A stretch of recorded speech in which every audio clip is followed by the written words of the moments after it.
News now from the Pentagon. CNN can now report that roughly 500 Marines are being mobilized in response to the protests in Los Angeles. And this is a significant escalation from President Trump, who had activated National Guard troops over the weekend without Governor Gavin Newsom's consent.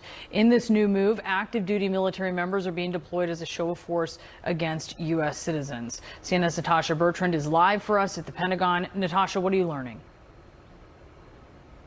Well, Brianna, this is something that Secretary of Defense Pete Hegseth had previewed over the weekend. He said that if necessary, he would deploy the Marines to Los Angeles to help federal agents with handling the protests there. And it appears now that these Marines, according to our sources, they have been mobilized. These 500 Marines, a full Marine battalion based out of 29 Palms, California, which is just outside San Bernardino, about an hour away from Los Angeles.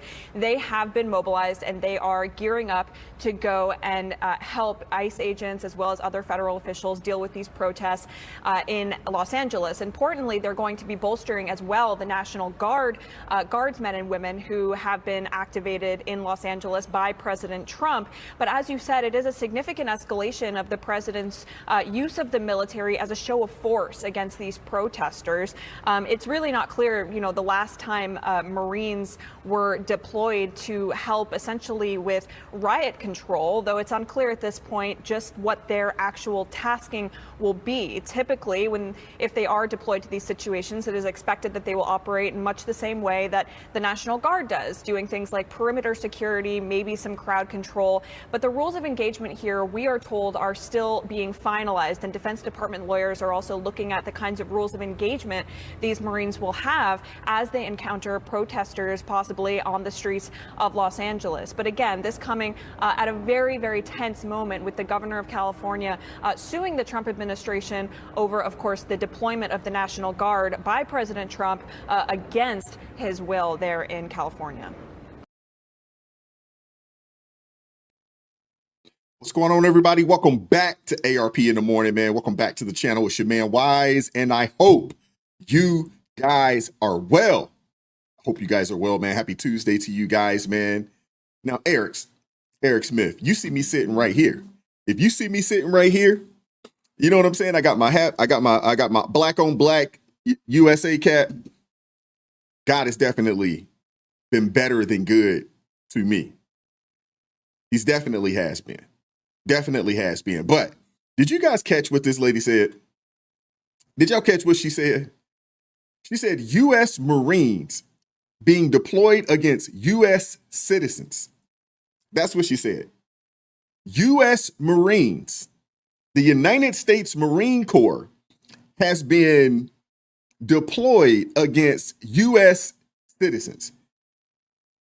These daggone people in the media, man, they are ridiculous, man. They really are.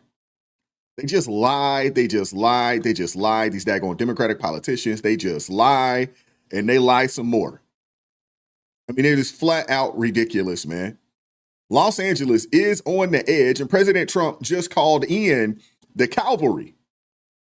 He called in the cavalry, man, about 700 Marines. Now, let me tell y'all this. 700 Marines. In the grand scheme of things, it's not a lot. But one Marine is probably the equivalent of probably 2 to 3 police officers.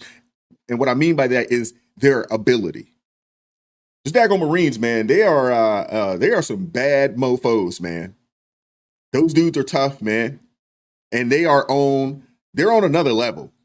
When I was in the Navy, those of you guys, y'all know I served in the Navy, United States Navy.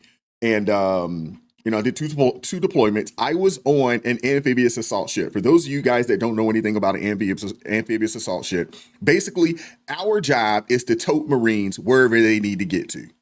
That's our job. So we only had ship's company was maybe about 800 people. And the rest of the folks on the ship would be Marines. So when we would go out with, 3,500, 4,000 Marines. We'd essentially, our battle group would basically go out with an entire MEU. These dudes are something else. When they're out to sea, they don't have much to do, right? You know what I'm saying? So really all they do is, eat, sleep, clean guns, and fight. That's pretty much what they would do all day long. You could walk through, walk through the PUAs and walk through different places, and you'd see these dudes out there tussling and carrying on, breaking down weapons, putting them back together, and tussling and fighting on a day-to-day basis, grappling, all those types of things. It's crazy. It's crazy. But these guys are on another level, man. They're on another level. Eric, I think that they're a step above the infantry in the Army. They're a step above, you know what I'm saying? And no disrespect, to my Army guys, you know what I'm saying? No disrespect to y'all. But the Marines are something different. Those guys are something different. Seriously, I'm just saying. I had a chance to serve, you know what I'm saying? I've been on a multitude of deployments with these dudes. They just something different. They really are. All the way around the board. You know what I'm saying? I could get into some stories. I'm not going to get into the stories. But yeah. Ace Brigade, he says Marines versus protesters. Yeah. Hey, I'm putting all the bread on the Marine Corps. All of it. The Marine Corps, they something else, man. Those dudes are something else. Now, when we start talking about, the special forces, that's a different situation.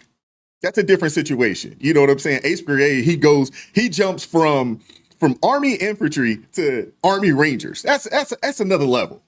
That's another level. You know what I'm saying? When you start talking about special forces, that's another level. And you guys got to know that the Marine Corps, they got Force Recon, Force Recon Marines. These dudes, you got Navy SEALs, you got Army Rangers. These are some bad dudes. You know what I'm saying? If you make it to in one of those, even the Air Force, the paratroopers, if you make it to one of those elite forces, those dudes are something else. But just regular Marines, and I don't even know if I'm being disrespectful by saying regular and Marine in the same sentence, because I don't think there's anything regular about a Marine. Let's just keep it a buck. My uncle was a Marine, served during Desert Storm, and I remember when he got out and he came to stay with us for a little bit while we was, being reintegrated back into civilian society. And this dude would be in the neighborhood running, singing cadence at like 4 o'clock in the morning by itself. So much so that neighbors would complain like, hey, this dude is up singing cadence loud as all get out in the neighborhood. People would be upset with him. Hey, Marine Corps, they something different, man.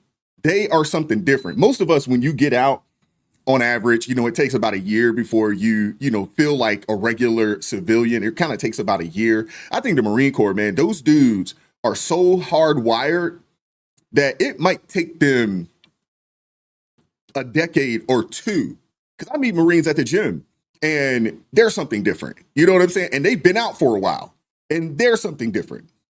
Yeah, they are. I got a lot of respect for the Marine Corps. So the fact that they called the Marine Corps to go out there to deal with these protesters, they in for a rude awakening if they think that those dudes are just going to roll over.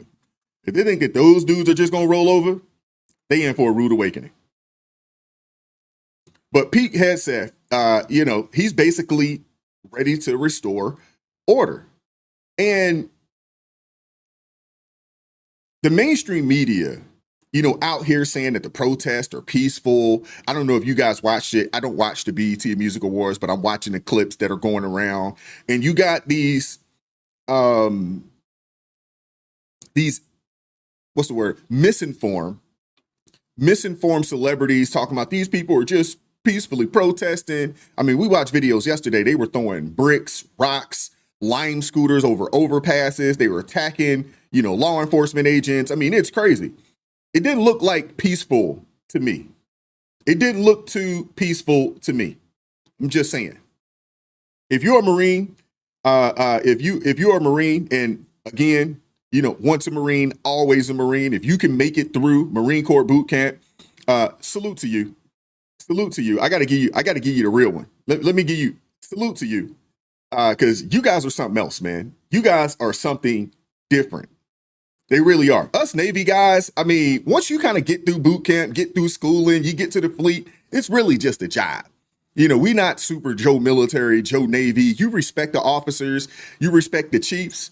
Outside of that, no. Marine Corps, something completely different, man. But the fact that you have these people out here saying that what's going on out there in LA is peaceful, these people should be ashamed of themselves, man. They should be ashamed of themselves for lying to the American people.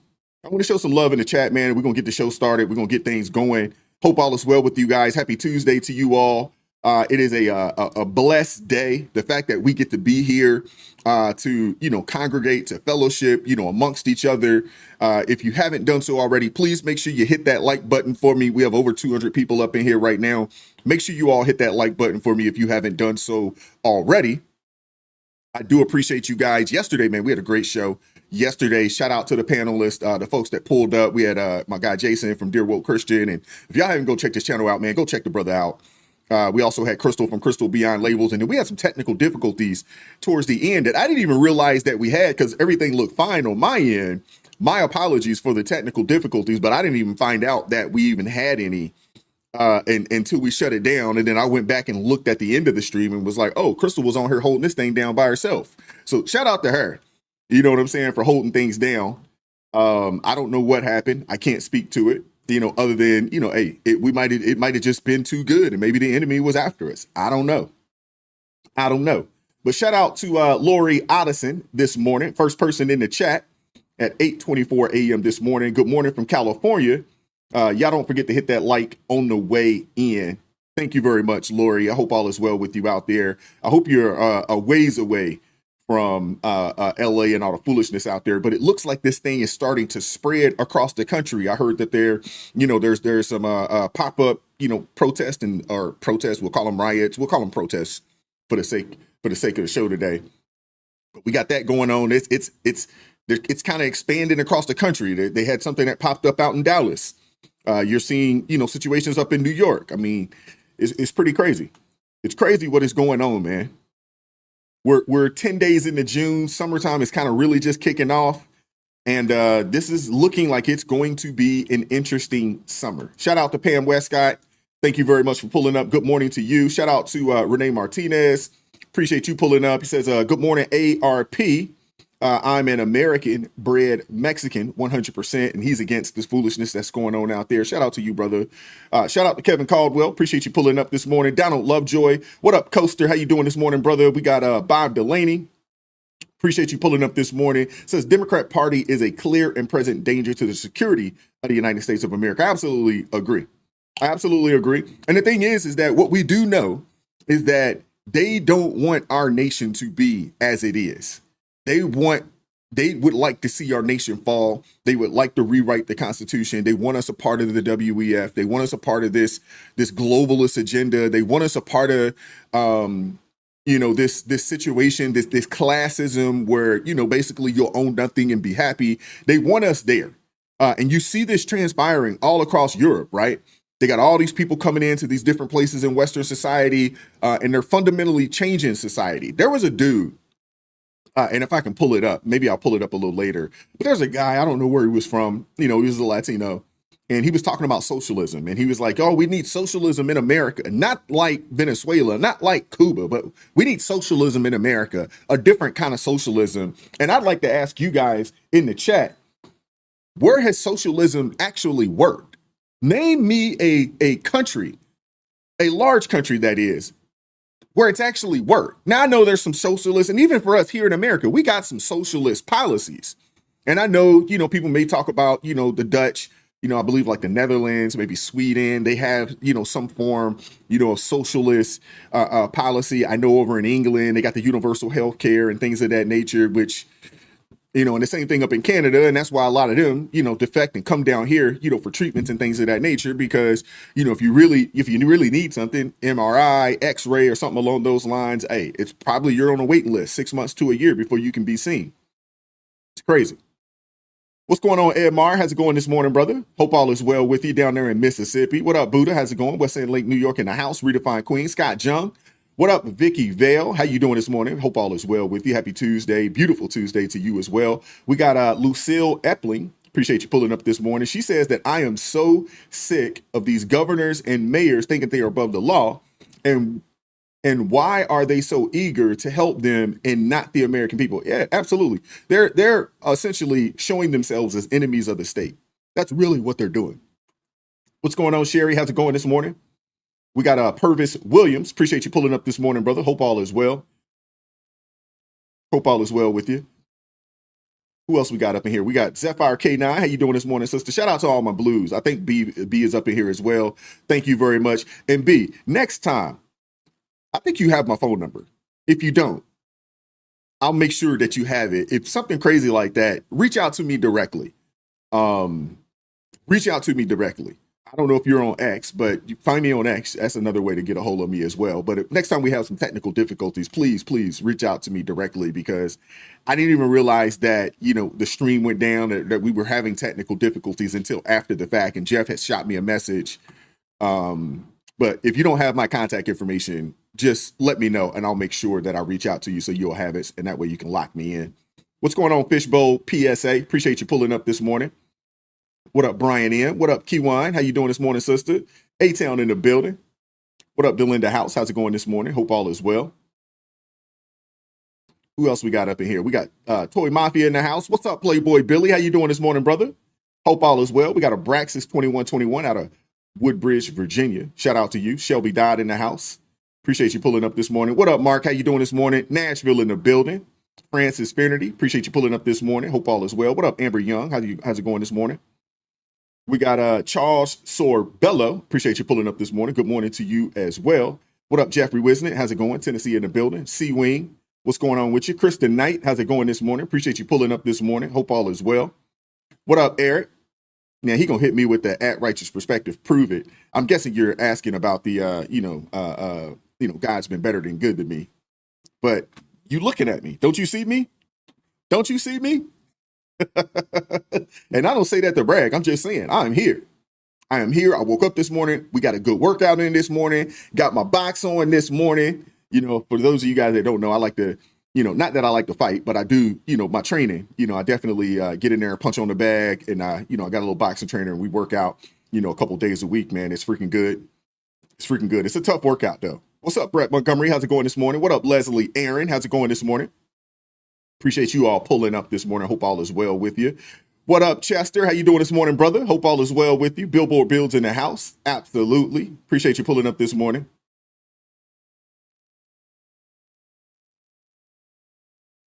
Who else we got up in here? What up, Ginger Snap? Actress. How you doing this morning, sister? Appreciate you pulling up. Jim Crow.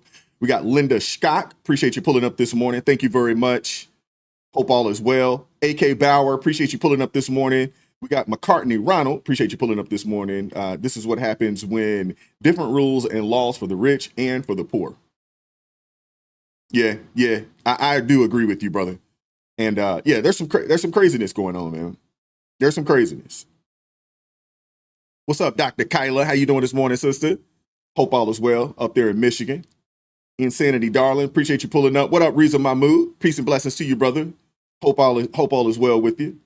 What up, Levon Howard? How's it going this morning? Appreciate you pulling up this morning. Thank you very much. We got TWB in the building. Shout out to you. Retired Crypto Tech. Shout out to you, man. Thank you for your service. My son's a Crypto Tech right now. What was you? CT what? CT what? My son, I think he is he's a CTT. I always forget because there's a bunch of CTs, but he's a CTT at this point. Good dude, man. And actually, a couple folks I know that are CTTs. One of my friends, his son's a CTT, and then one of my other friends, his son's a CTT. So there's three. They all play football. They played ball together for a little bit. They're all in the Navy, and they're all currently crypto techs. And then one of my other son, he's actually IT, if I'm not mistaken. Doing very, very well. Very well. I'm proud of those guys, man. What's up, Hobo Rob Prospecting? Appreciate you pulling up this morning. We got Shay Perez. Appreciate you pulling up this morning. Hope all is well with you. If this is your first time in the chat, man, please let me know so we can make sure that we can show you some love. Blues, if you see anybody that is, new, if they show themselves as being new, let's make sure that we formally welcome them to ARP in the morning and welcome them to the chat. Thank you all for pulling up this morning. I hope all is well. Hope all is well with you guys.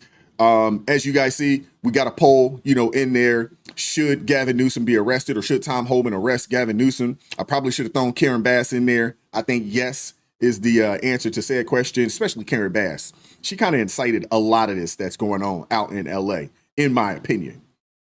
She kind of incited a lot of this. Want to make sure I don't miss anybody in the chat. And then we may or may not do a call-in show. The goal, I think, is 15 super chats today. We hit our goal. We'll do a call-in show. We'll drop the line. We'll drop the link and allow people to call in as much as we can. We'll do that, and we'll keep things rocking. Built, not bought. Appreciate you pulling up this morning. 2020 Vision. Appreciate you pulling up this morning. What up, Allie Summers? How's it going this morning? Appreciate you pulling up this morning. Hope all is well with you guys. We got Michael Kihayas. Hopefully I pronounced that properly. Thank you very much. Pull up. Thank you for pulling up this morning. What up, Annie Love? How's it going this morning? Appreciate you pulling up this morning. Yeah, Ace Brigade, that Navy SEAL test, I had zero interest in doing it. I was an egghead. I don't think you guys know, but I was an air traffic controller. My uncle, who served in Marine, he actually was a grunt, in the Marine Corps, frontliner. And he's the one that told me, one, join the Navy. He also said, make sure you get a smart person job. He was like, man, you're smart. You're intelligent. Don't just take any old thing. Go and get something that's using your brain. My grandfather told me that also, way back when, he's like, hey, man, get something, do something using your brain. I'm sorry, using your brain, not your brain.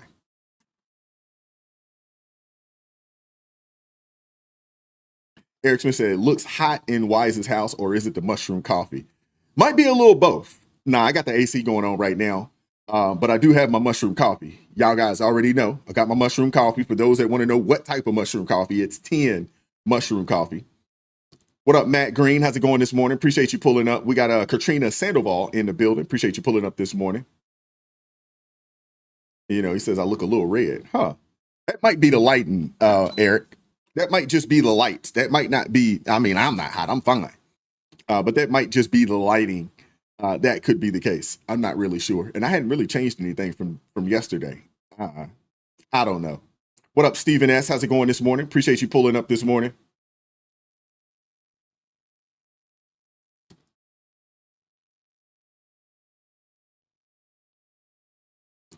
All right, so let's get the show started. We're going to get things kicked off. Like I said, hit the like button if you haven't done so already. Super chats will stop the show. Super thanks will stop the show. If we hit our goal of 15 super chats today, we will open it up for call-ins today.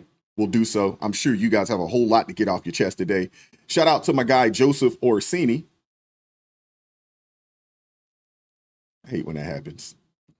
Shout out to my guy, Joseph Orsini, with the $5 super chat. Says, good morning, all welcome newcomers. Thank you very much, Joseph. Appreciate you supporting the channel. Shout out to Gary Carnegie with the $2.79 Canadian. I'm assuming that's probably a $2 super chat, I believe. I could be wrong on that, or super sticker. Thank you very much for supporting the channel, Gary. Thank you very much. I really, really appreciate it. What up, Dion? How you doing this morning, sister? Hope all is well. Hope all is well. So we're going to get things kicked off. Uh-oh, I thought I seen a first timer in here. Thought I seen a first timer. Hold up. Let me make sure I want to show them love. We got Tabitha Fisher. Shout out to Tabitha.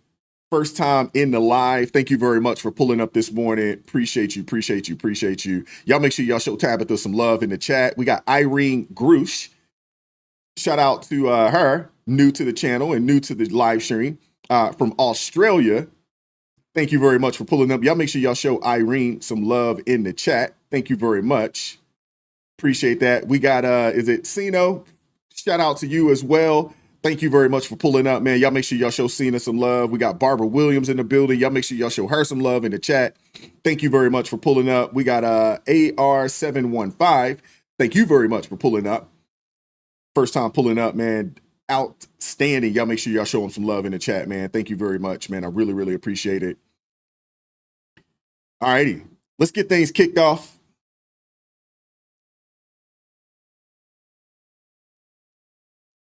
All right. Let's get things kicked off. I'm not sure exactly how many likes we are at right now. Blues, if y'all can keep track of that for me. But we do have 317 people in the building.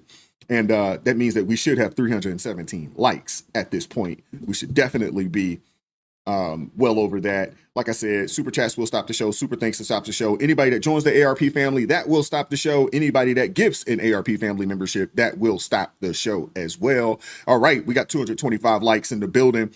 Let's get that thing up, man. Run that thing up, man. We should be at at least over 300. It should be over 300. Should definitely be over 300. But welcome to all the new people. If this is your first time, man, hopefully this won't be your last time. You come hang out with us Monday through Friday, 9:30 a.m. Eastern Standard Time for ARP in the morning. Hey, we try to keep it light, but we also try to keep it informal. And the chat's phenomenal. The people in the chat, shout out to Jeffrey Wisnett with the $5 super chat, says, I think the ones protesting and rioting should be deported along with the illegals. You get no argument from me there, Jeffrey. Unfortunately, we do have some traitors. Unfortunately, we have some traitors. What's up, Regina? How you doing this morning, sister? Appreciate you pulling up this morning. What's up, Queen? Is it Queen Califia of California? Appreciate you pulling up this morning. Goodness gracious. What up, Jerry L? How's it going this morning? Hope all is well. Hope all is well. Yeah, so you guys check this tweet out right here. This is from Secretary of Defense Pete Hegseth. He put this out there, and we got to get going. So before the left starts clutching their pearls, and screaming, authoritarianism, let's get to the tea real fast. Uh-oh, we got a birthday? We got a birthday? I didn't see the birthday. Whose birthday is it? Oh.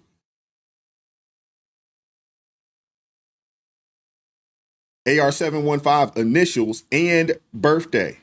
Oh, okay. Oh, outstanding. So birthday coming up pretty soon. All right, perfect. But happy birthday, happy early birthday if we miss it. Thank you very much, though. Appreciate you. Hope you enjoyed the day.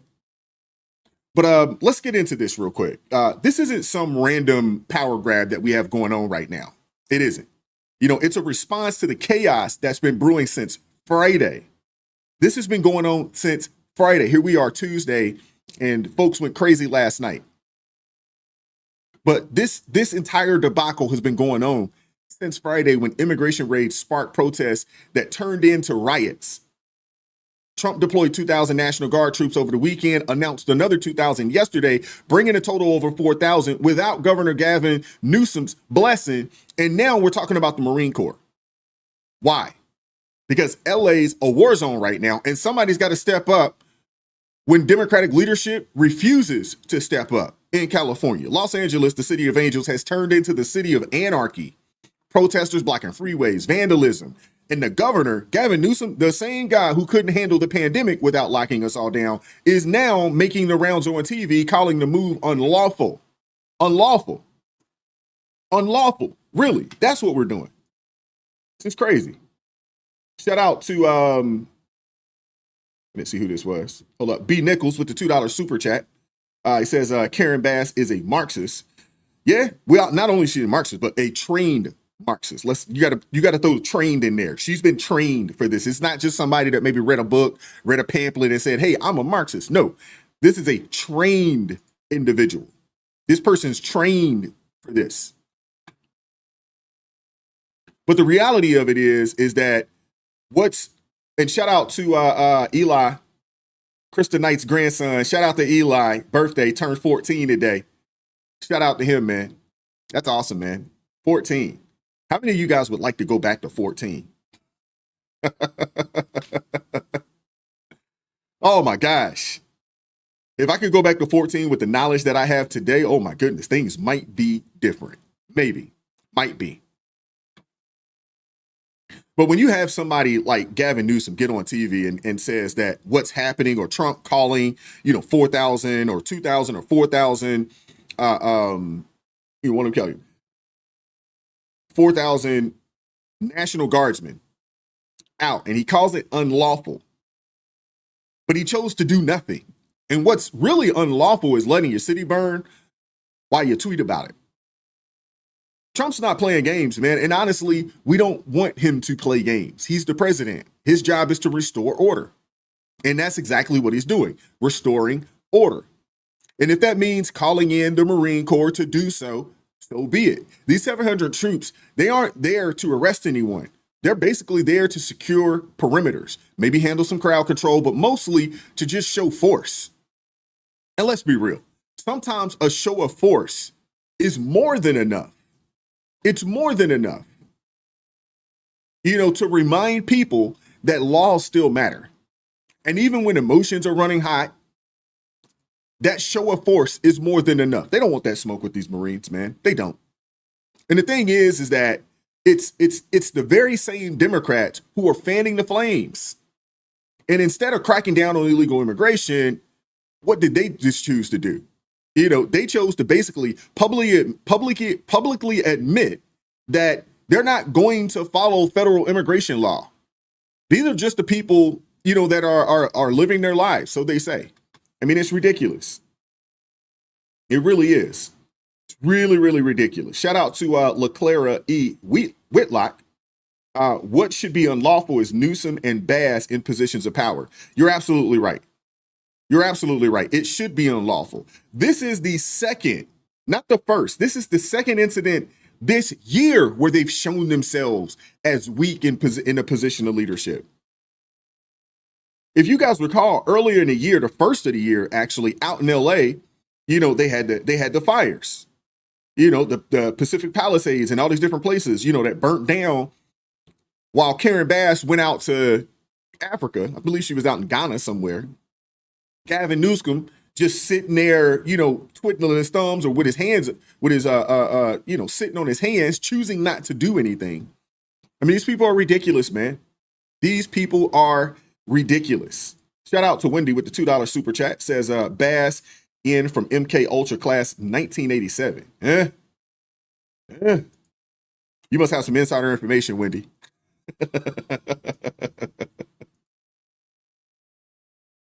Get your hands off these poor people. They're just trying to live their lives, man. Trying to live their lives, paying their taxes. Been here 10 years. The fear, the horror. The hell is this guy? Come after me, arrest me. Let's just get it over with. Tough guy. I don't give a damn. But I care about my community. I care about this community. The hell are they doing? These guys need to grow up. They need to stop. And we need to push back. And I'm sorry to be so clear, but that kind of bloviating is exhausting. So, Tom, arrest me. Let's go. The perception is that. I mean, this is hilarious, honestly. It's hilarious coming from this guy. I mean, this dude, he comes across like he's some type of tough guy while your city is lit, while one of the major cities in the country and one of the major cities in your state is burning down. I mean, this is funny coming from this guy, man. And according to Gavin Newsom and the Democrats, it's not the illegal immigrants with the criminal records, or the mobs throwing rocks at CBP vans who are to blame. It's the federal government for enforcing the law. Make it make sense, man. Make it make sense. Federal government deciding to enforce immigration law. They're the culprits. I mean, how many of you guys, I'm tired of this sanctuary city, sanctuary state stuff. It should be illegal. Sanctuary anything should be illegal. You should not be able to say, hey, if you can just get here, we'll take care of you. That shouldn't be a thing. I'd like to see that challenged, honestly, within the Supreme Court, that the federal government has the full rights and authority to basically get rid of any sanctuary cities, any sanctuary states, and to prosecute those that act like, hey, we're going to support illegal immigration. Seriously. These California leaders have lost their ever-loving minds, man. Governor Gavin Newsom, Karen Bass. I mean, Newsom had the nerve to call the operation provocative and accused ICE of sowing chaos. That's what he said, man. Arresting chomos is now provocative. Hear me now. Arresting chomos, PDF files is considered provocative to a Gavin Newsom. People who have assaulted women, that's provocative. People who have, just committed some of the most heinous acts, that's provocative. Going after these people. When he was asked whether Tom Homan should actually arrest Gavin Newsom, though, and I'm one of those kind of people, I think not only should he go get Gavin, but he should also go and get Karen Bass and anybody in these city councils that is playing a role in this. Trump had a hilarious take on it, though. He had a hilarious take on it and his thoughts, and what he thinks should happen. Newsom keeps daring Tom Homan to come and arrest him. Should he do it? I would do it if I were Tom. I think it's great. Gavin likes the publicity, but I think it would be a great thing. He's done a terrible job. Look, I like Gavin Newsom. He's a nice guy, but he's grossly incompetent. Everybody knows. All you have to do is look at the little railroad he's building. It's about 100 times over budget. We're putting a flagpole over there.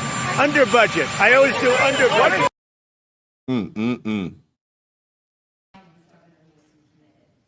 A crime has he committed?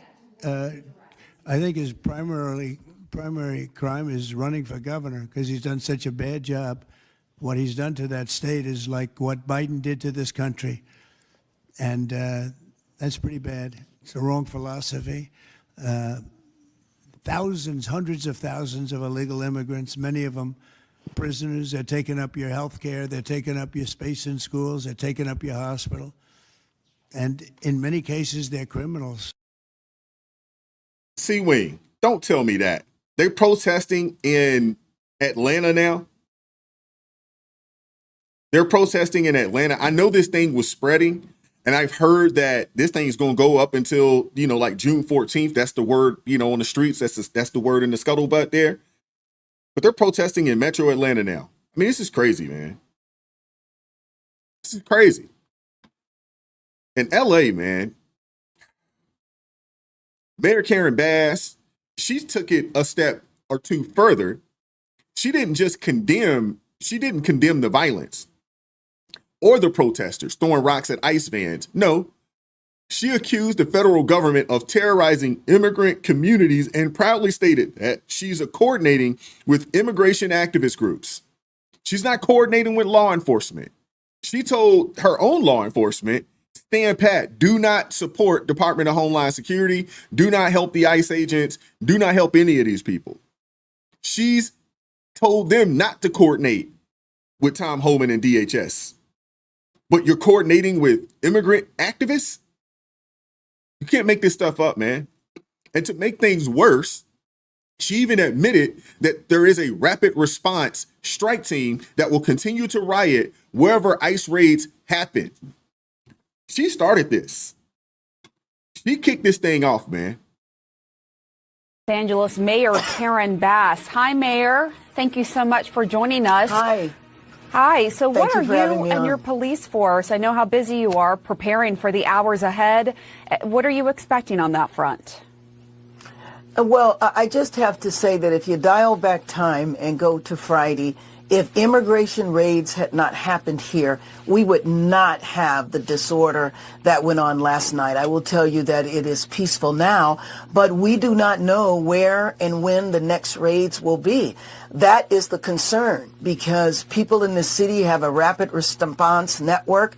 If they see ICE, they go out and they protest. And so it's just a recipe for pandemonium that is completely unnecessary. Nothing was happening here. Los Angeles was peaceful before Friday. When we find out when and where the other raids are going to happen, that will determine how the police respond. Mayor Bassett's Wolf Blitzer here in the Situation Room as well. The state of This lady is, she's full of sugar honey iced tea, man. She really is. She's full of it. She really is. Shout out to True Texan with the $2 super chat. Says, in my opinion, idiot folks who voted for Gavin, they own this crap. Yeah, they got to take an L as well. They do. They got to take an L as well. Shout out to Renee Martinez with the $5 super chat. Says, as an American-bred Mexican, I can't stand this BS and the idiot protesters. They're the real sellouts. God bless America. Shout out to you, Renee Martinez, with the $5 super chat. Thank you very much. Thank you very much. Well, are they really sellouts or are they people that just don't care for our country? I mean, you're literally over here demanding to stay, but you're waving other countries' flags. You're burning the American flag. You're yelling out death to America, but you want to stay here? It doesn't make any sense. It really doesn't. It does not make any sense. It doesn't. I want you guys to see this because What we do know is that this particular situation, I don't think it's an organic situation. Look at this.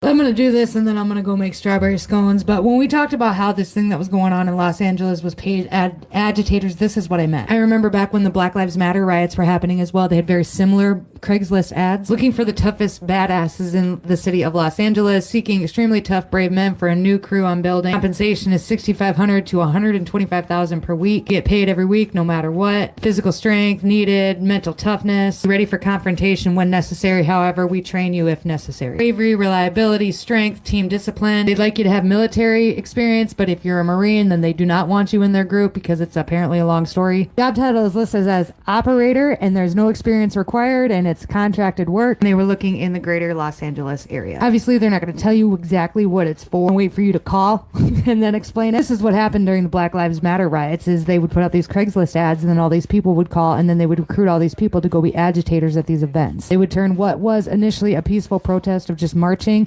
into a full-blown riot, and that's the very same thing that's happening here. Who can afford that kind of bankroll? Well, NoKings.org can. Apparently this whole thing has been planned for a really long time. They're trying to get more in different days on different states. Specifically, June 14th seems to be a pretty big hot button. They're looking at Phoenix, Atlanta, and a handful of other major cities. You can go to the map on the website and just take a look. Here's some of the organizations that they're working with, and there's a lot of them, but I'm going to go through a couple. There's Bend the Arc, which is Jewish Action. Bernie Sanders, which I don't know. Americans United, Blue Anchor, Cast, Demlist, Families Over Billionaires, Faithful America, Fair Share America, Face the Music, Federal Workers Against Doge, Fund Federal Union.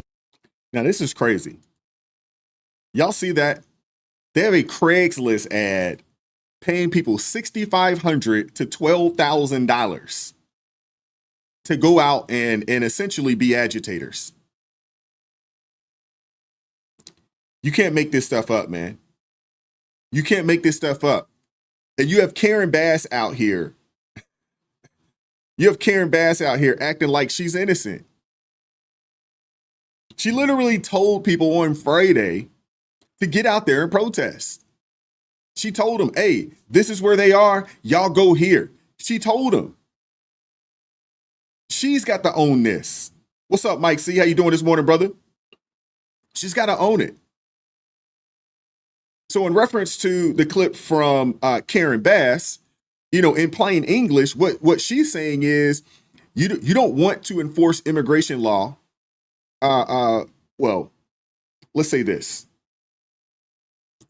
She's saying that you don't want to enforce immigration law and are threatening to attack federal law enforcement when they do.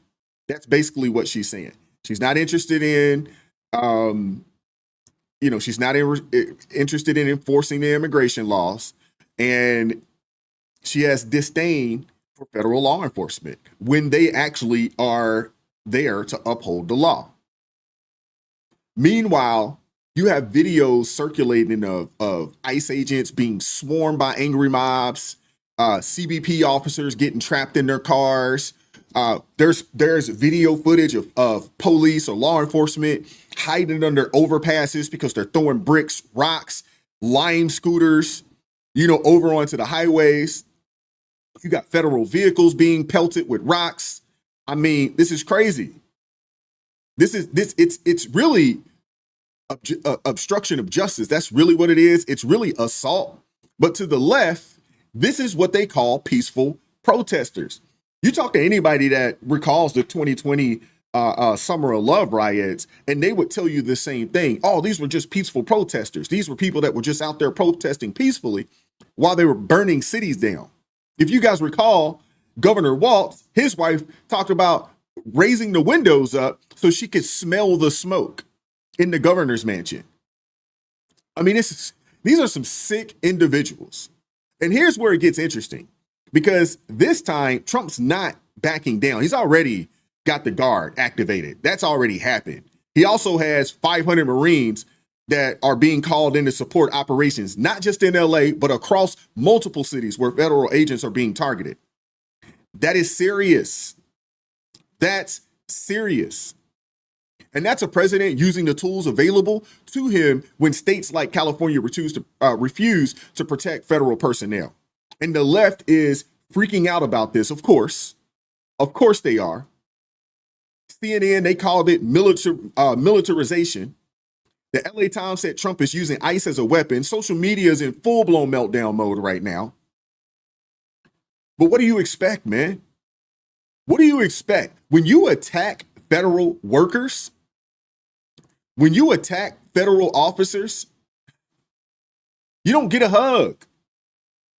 You don't get a hug. You get backup. And to be honest with you, man, the National Guard, the Marine Corps, those folks that are out there, and I think that number now is at 700, but they're going to have to hold some restraint, have some restraint to not go off on these people, to understand that this isn't an actual war zone. They're not there to really go full-fledged hand-to-hand combat with these people, have real conflict. They're not there. Most Americans, in my opinion, most Americans are fine with it because despite what the media wants you to believe, Trump's approval on immigration is higher than it's ever been before. So the majority of Americans are like, what the heck is going on? And yes, Mr. President, please use all of the tools that is at your disposal to handle business. Seriously. If we just take a look at the baseline numbers here, this is Trump's net approval rating on immigration. It's gone up like a rocket. Compare now versus 8 years ago during Trump's first term. Look at this. In his first term, Trump was way underwater at minus 21 points. But look at this. He's up over 20 points. Now, in the aggregate, he is in positive territory at plus 1 point on his net approval rating. Some other polls even have it a little bit higher than that. There is no issue on which Trump is doing so much better than he was in his first term, more than the issue of immigration. No wonder the Times has written it up the way that he is. Trump is begging for a fight on this because he knows what he's doing so far is working with the American electorate. Where does immigration rank on issues for him? How is he doing compared to others? Yeah, so I think what's so important is it is his top issue so far. And the reason it is his top issue is because take a look at the individual nuggets in here. Why are people approving of Trump on immigration, approve of these different immigration actions? Well, Trump's administration's program to deport those here illegally. Look at this, 54% approval. How about agents searching your hometown for those that they think are here illegally?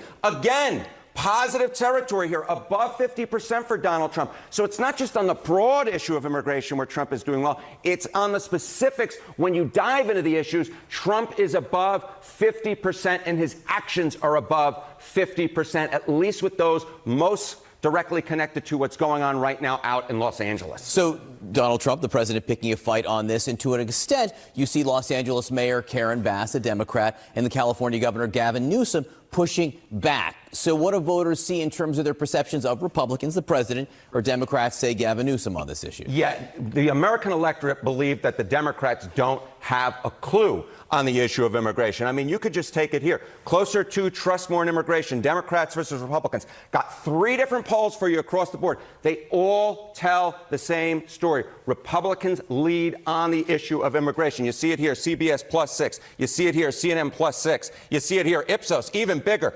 +19. No matter what poll you look at, no matter which way you cut it, the American public is with the Republicans. The American public is with Donald Trump, and to a much greater extent than they were in term number 1. And it's not just on the broad issue of immigration, it's on the specifics as well, in which the American public is with Donald Trump and the Republicans. And that is why Donald Trump is eager to take on this fight and eager for those scenes out of Los Angeles. I was just going to use that word eager. This explains some of that eagerness to push forward ever more on this as it escalates. Harriet, and thank you very much for all. What's going on, Hunter? How you doing this morning, brother? Appreciate you pulling up this morning, man. Hope all is well on the new gig. Hope all is well. Appreciate you pulling up. It's good to see you this morning. Thank you very much. So this right here, it just goes to show you. It just goes to show that the left, yet again, on the wrong side of an 80-20 issue. Once again, on the wrong side of an 80-20 issue. Once again. Because as much as they want to say, oh, if you're here undocumented, there's nothing wrong with that, it's not illegal, which they're actually saying now, check this out for yourself. These people are sick, man. They really are. They are some sick, lying individuals. But I want you guys to hear this. We got to hear from the few for a little bit. Give me 1 second. You know how the disagreement was in the beginning? We were told it was going to be violent criminals, and I think everyone at this table would agree. Haul out violent criminals, fine. But a very important distinction was 60% of the American public, 2/3 of independents, 90% of Republicans, and just a little under half of Democrats think the crime is in being undocumented. Even if it's a civil offense. Yes. Yeah, so that's what I'm true. saying is a massive amount of this country actually agrees with not how he's doing it, but with what. It is a crime. If you cross the border illegally, that means you did something illegal, which makes it a crime. I mean, come on, man. He's doing. So there's I think misinformation out the there. strategy here is he's leaning into a scene right. She said it's misinformation. It's not misinformation. We are smart enough to know the difference between legal and illegal. It's not misinformation. It's not. Now, creating a bigger thing because it is the one thing that he remains Well, let's fix Actually, that right now because it is not illegal to be undocumented. It is not a crime to be undocumented. But what they're People saying are is the not problem is illegal. that they no, but are I'm just saying it's not we need to put that information out But there. I don't it is think- a civil infraction. Yeah, and I don't not think criminal. it's actually broadly a misunderstanding. I think that 60% of Americans believe it's a civil offense and that if you come here and you're undocumented, that you should be deported. Yeah. You come here undocumented, you should be deported. You come here illegally, you should be deported. You shouldn't be able to come over here and suck off the government teat that you hadn't paid a dime into. You shouldn't be able to do that. Sonny Hostin gets on my daggone nerves. She really does. It's just misinformation. You know, people like we're stupid. But then again, you know, mainstream media does assume that the American people aren't that bright. That's a lot of reason why people aren't watching them anymore. It's a reality check, though. And the reality check is illegal. It is illegal to be undocumented. And most Americans agree with that. A large swath of Americans agree with that. Now, when this happens, when they realize that they're losing the plot, what does the left turn to? Well, another California Democrat, Maxine Waters, who was denied entry into a detention center after taunting the feds yesterday, and who also went on CNN to claim that the LAPD is making things up, that all the videos of the chaos are fake. She said this. Well, she's been trying to gear up support for the call saying, don't be intimidated, don't be afraid, protest like we did in the civil rights movement. She's out there talking about get out, make your voices heard like this is the 1960s and we're fighting against Jim Crow again. Hey, I am really sick and tired of these daggone liberals, especially the old black ones. They haven't done a whole lot of good in this country. Let's just keep it a buck. People like Maxine Waters, they are the problem. Jim Clyburn, they are problems. The entire Congressional Black Caucus, problems. I can't stand that lady. And I can't stand a lot of them. They get on my daggone nerves, man. They have been a net negative, not just for Black America, but for America in general. The Congressional Black Caucus is a joke. These are jokes, man.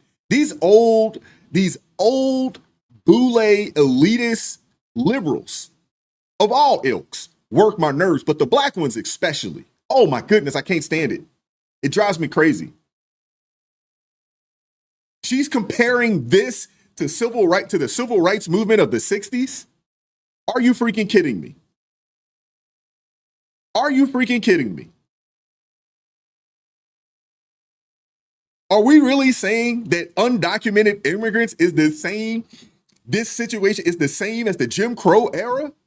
Are you freaking kidding me?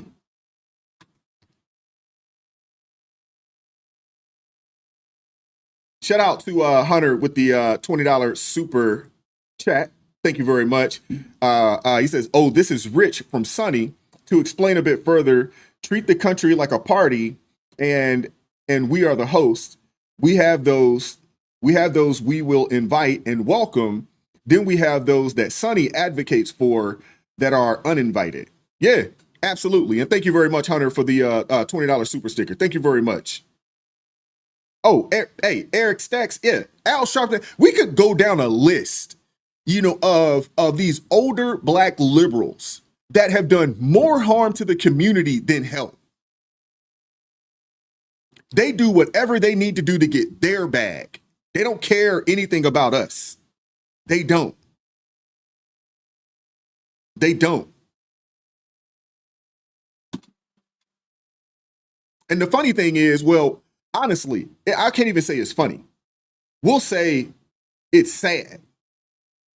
The sad part is this whole situation. It is really sad. But if we don't laugh about it, we'll cry. Maxine Waters goes on to say that the reason behind, going to the Metropolitan Detention Center was to exercise her constitutional rights as a member of Congress to check on the safety and conditions of SEIU California President David Huerta, hopefully I'm pronouncing that properly, who was arrested by ICE. I really don't like that lady, man. I really do not like that lady. I'm not a fan of crooked Maxine Waters. She lives in one of the most she has been the representative of one of the most crime-ridden areas in the LA area. There hadn't been a whole lot of success or improvement in her community.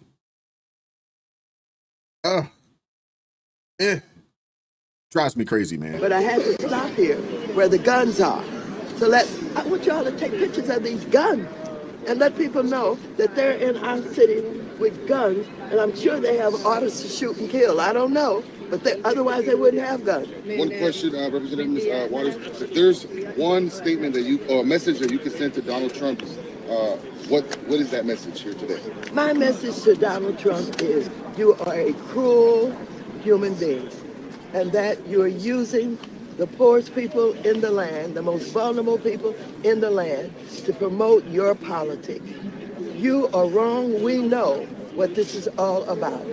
We have people who are immigrants here who are trying to seek a better living, who have come from places where they have experienced this kind of thing that he's doing here today. People who work every day, people who are paying taxes, who are raising their families, who are supporting education. They should not be treated this way. They should be given an opportunity to tell their story, whom they are, and why they're here, and ask the United States to please do what the Constitution allows us to do, and that is give them consideration for having citizenship here. The Constitution does not say anything about giving these people consideration for citizenship. I mean, that's what I'm talking about, man. Shout out to True Texan with the $5 super chat. He says, sorry, but the civil rights protest was the flip side of this BS protest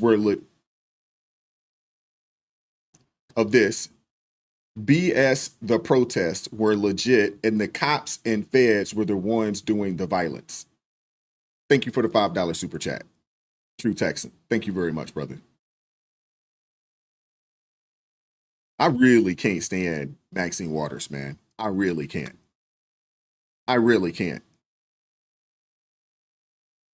say that this is funny, but honestly, just listening to her talk about this infuriates me. It upsets me, man. Where was this attitude when it came to the black residents in her district? Her district's 58% Hispanic, 22% black, with more than 18% undocumented. So let me ask you this.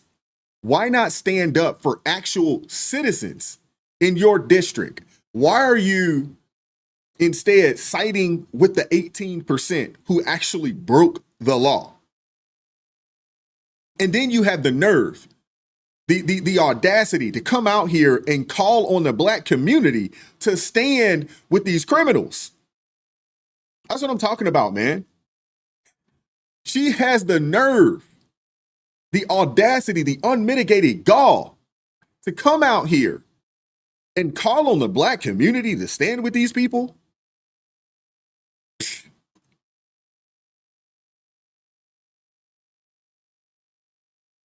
Deborah, it's past time for this lady to retire. Seriously. But I got to say this, man. And I do appreciate these brothers, man. The message from the black community, especially out in LA, it's been loud and clear. Don't fall for the bait. Don't get up into that. Don't show up to protect people who would never protect us. Don't get caught up in the middle of a mess that wasn't started by us. This doesn't have anything to do with us. It will not benefit us. Stay clear. You ain't got nothing to do with that. You ain't got nothing to do with that. But the thing is that people got to understand this is the Democrat Party for you. Hey, y'all. This is the Democrat Party for you. They use black people. They use black people to push their agenda. That's why we talked about this yesterday when it came to Simone Biles, and out of nowhere, she just unleashes a shot across the bow, against aimed at Riley Gaines in support for the trans community. These people are willing participants in foolery. Some of them know that they're being used. Others don't know that they're being used. But they're definitely being used. But I am proud to see, proud is probably not a good word. I am happy to see that there are some brothers and sisters out there that have woken up, that are waking up and saying, nah, man, we ain't getting involved in this. There might be some language in this. I got a couple clips that we're going to share. There might be some language in this. So, and I couldn't bleep it out, or anything along those lines. So my apologies in advance if there is. The shit that gets me is now everybody need help from the motherfucking black community. And we've been going through this shit for fucking decades, for fucking years, for fucking centuries, begging for people. Now I do find it weird. Like, man, I understand you want to, get your point across. I understand that you want to get your point across. I do, but you don't have to drop F-bomb after F-bomb after F-bomb. You don't have to do that. You don't have to do that. People to fucking help us, begging for people to help us. Now it's so fucking ironic. Now people need us. People need us to band together now. People need us to help the race out. Man, fuck that, man. Fuck that. And I say it again, man, fuck that. Fuck that. Okay. We've been That's begging. Enough of that. That's enough of that. I can't even take much more of that. That's just crazy. Golly. Goodness gracious. Yes, viewer discretion advised. Sorry about the language. I mean, I knew it was going to be a little off the rails, when I ran across it, but oh my goodness. Sorry about that. Shout out to Duke with the $5 super chat. Why? Speaking up for blacks. Wow. Appreciate the super chat, man. Thank you very much. Thank you very much. Shout out to Eric Smith with the $5 super chat. Says, contact your Republican Senate and House and have Democrats declared as a threatening organization and get the arrest started. I like that idea. I like that idea. And thank you for the super chat, Eric. But let's be blunt, man. Black folks have been used as political pawns by the Democrat Party for decades. We know this. Now, the honorable brother Malcolm X, he came out and said, black folks, when it comes to the Democrat Party, they're nothing but political chumps. And brother Malcolm was talking about this in the 50s, early 60s. He was talking about this, about who the Democrat Party is and how they've been using black people. And he called them chumps. So y'all ain't nothing more than political chumps. We're still seeing it today. The plantation is live and well. The plantation is live and well.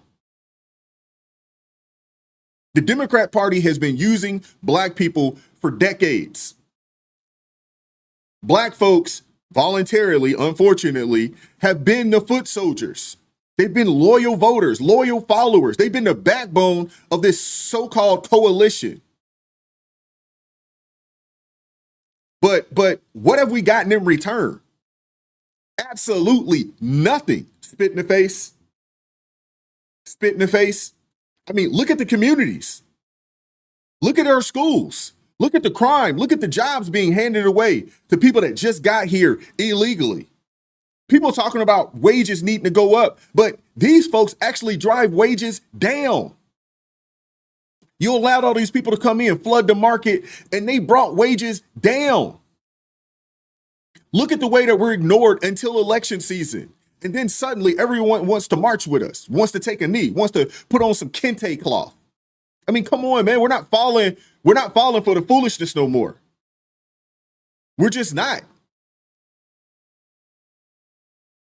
And the sad part about it is that when you defect from the plantation, when you defect from the Democratic plantation, you have others that are on the plantation. You have others that are overseers on the plantation. Their job is to keep you right there.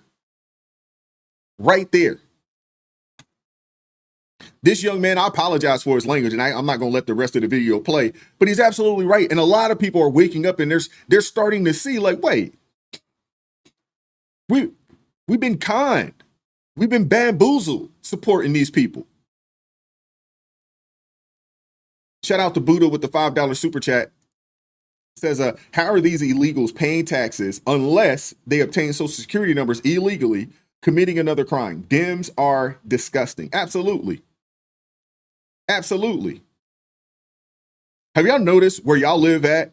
There's a bunch of taco trucks, Mexican food trucks, Latino food trucks all up and down. Have y'all noticed that? These folks came over here and they gave them bread to start businesses.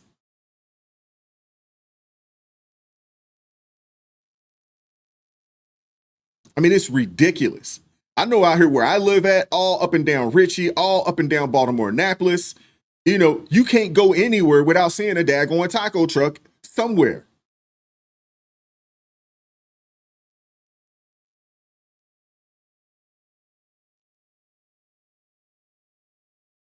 I mean, it's ridiculous. Can't continue to support these people, man. Cannot continue to support these people. The reality of it is that I think more and more black people, and especially black men, are starting to wake up. Supporting the Democrat Party is supporting your own demise. Dr. Claude Anderson talked about this 30 years ago. The Democrat Party is planning to replace you.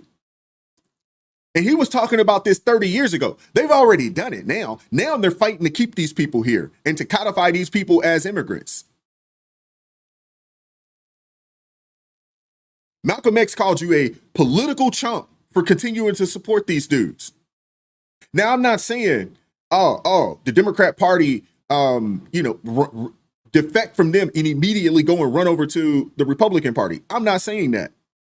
I'm okay with you going and being an independent and challenging and looking at each candidate for who they are and what they say they're going to bring to the table and evaluating their policies accordingly and making a decision that way. I think more people need to get off from, supporting one party or another and just looking at them for who they are and just being an independent and say, hey, I am a citizen and I want to make sure that we get the best people in the positions of power. You know what I'm saying? The best people that we can elect to further the agenda that we want furthered. Because we see what's going on, even on the Republican side. We see there's a lot of rhinos, over there. There's a lot of people that aren't with, making the country, putting citizens first. That's, this make America great again, or put Americans first agenda. There's a lot of rhinos that aren't with that agenda. I think more and more people need to really think about going independent. We've talked about, maybe a third party, coming in there, like a third larger party. I know there's a lot of, smaller parties. You got the Green Party and the Libertarians, and there are a few other little small, defunct parties out there. But I'm talking about a large block.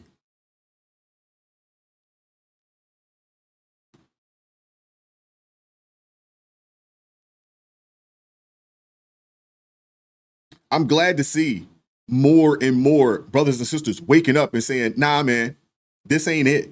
We can't just continue to be loyal to people that show you that they have zero interest in being loyal to you.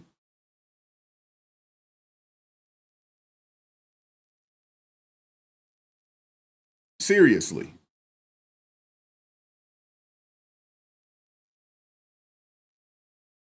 Oh, I'm for certain that happened. What can I learn from you? Black folks voted for Karen Bass 99% at a 99% clip. That doesn't surprise me at all. Does not surprise me at all. Even with all of this craziness, this lady is going to run again for re-election and she will probably win. She'll probably win again. Wouldn't surprise me at all.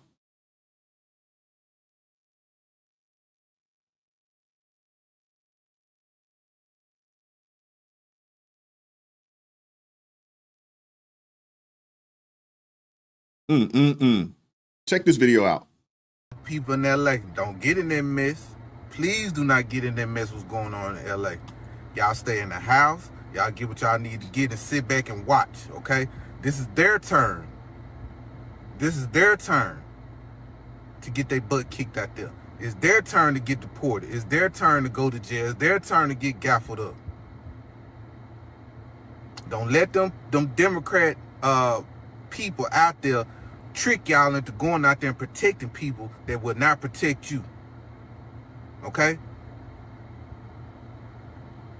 I know they're going to get out there, hey, black people, we need your help. You know, this is a civil rights issue. Even though we came over here illegally, but still, this is a civil rights issue. No, it's not y'all issue. No, it's not. Anytime that we go through stuff on this country, them same people will say, pick yourself up by the bootstrap. Why y'all always blaming the white man? Why y'all always talking about racism all the time? Why y'all are not oppressed? I crossed the border in the Rio Grande River with nothing in my pocket and look at me. Now, let them figure it out. Let them figure it out, man. We ain't got to put the cape on these people at all. No. Don't say these folks. Don't get your ass out there and get gaffled up by them people. The National Guard is not looking for you. They looking for them other folks, okay? So this is what y'all do, LA. Y'all sit back, chill, sit in your house, have a little barbecue, do your little, your little thing y'all be doing out there on the West Coast. Really? Shout out to Duke with the $5 super chat. Says Black Americans must end all government sanctioned anti-black terror before this decade is out. We're owed reparations and we're going to get it. I'd say good luck with that. I think you should check out. There is a book. I just finished it from Dave Anderson. And I want to make sure I have this. Duke, I would love for you to check it out. I'm going to have Dave on in the very near future. Dude's phenomenal. But he had wrote a book. And I understand your sentiment. I definitely do. He wrote a book, Dave Anderson. It's called The Real Black Agenda. Check it out if you haven't done so already. I definitely think that you should check it out for sure. And he kind of goes down, what needs to be done. I thought it was a phenomenal book. I enjoyed it a lot. Definitely enjoyed it a lot. But I do agree with this brother right here, man. This is their fight, man. It ain't got nothing to do with us. A minority of coastal elites want their sanctuary cities. Fine. Well, not fine. But you guys, y'all know what I mean. Y'all know what I mean. But that's on them. It's not on us. We don't got nothing to do with that. But let's talk about the hypocrisy. The illegal immigrants are waving their home country's flag while burning ours. They're demanding rights that they don't even legally possess. How do you make any sense of that? How do you make any sense of that? You snuck into a country illegally, and now you want to tell the country how to run its immigration policy. You burn the flag of the nation that's feeding you, that's giving you housing, giving you health care, schooling you, all paid for by U.S. taxpayers. The audacity of these people is just unreal. It really is. And yet you have people like Maxine Waters and other Democrat leaders who have the nerve to go on national TV and defend this nonsense. They call it peaceful protest. Cory Booker, he got on camera talking about how we need to have compassion and let people, make their voices heard. The mainstream media parrots it, showing carefully cropped clips of smiling protesters while ignoring the cars being torched, the stores being looted, the cops getting attacked. They'll lie straight to your face and call it peace. I mean, it's a all-out war zone out there. And the truth is this, man. Democrats are in panic mode right now. They see their approval ratings tanking, especially among black voters. And now they're trying to distract trying to rile up emotions, trying to manufacture another civil rights movement that they can hijack for their political gain. And here's the thing, man. Black folks are done being Democrats' cleanup crew. At least some are. Because this brother right here, he actually had to take this video down. This video had to be taken down because it went viral and people on X started coming for the dude. So he ended up taking the video down. I think he may have folded to the pressure. And that's the thing. When you jump out here like this and you speak on these types of subjects, you have to know that everybody isn't going to agree with you, and you're going to have some people that's going to come for you. That just is what it is. But they came for him. And he ended up taking the video down. He didn't take his whole channel down. He's from TikTok. He didn't take it all down, but he did take this video down. He did do that because there's tons and tons of remixes of this and people just going at him of all ilks, black, white, Hispanics. They're all going after him. They're all going after him. They are. I mean, it's crazy.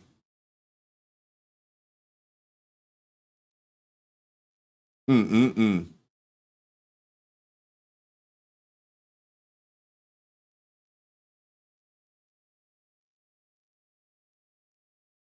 gonna make sure I didn't miss anybody.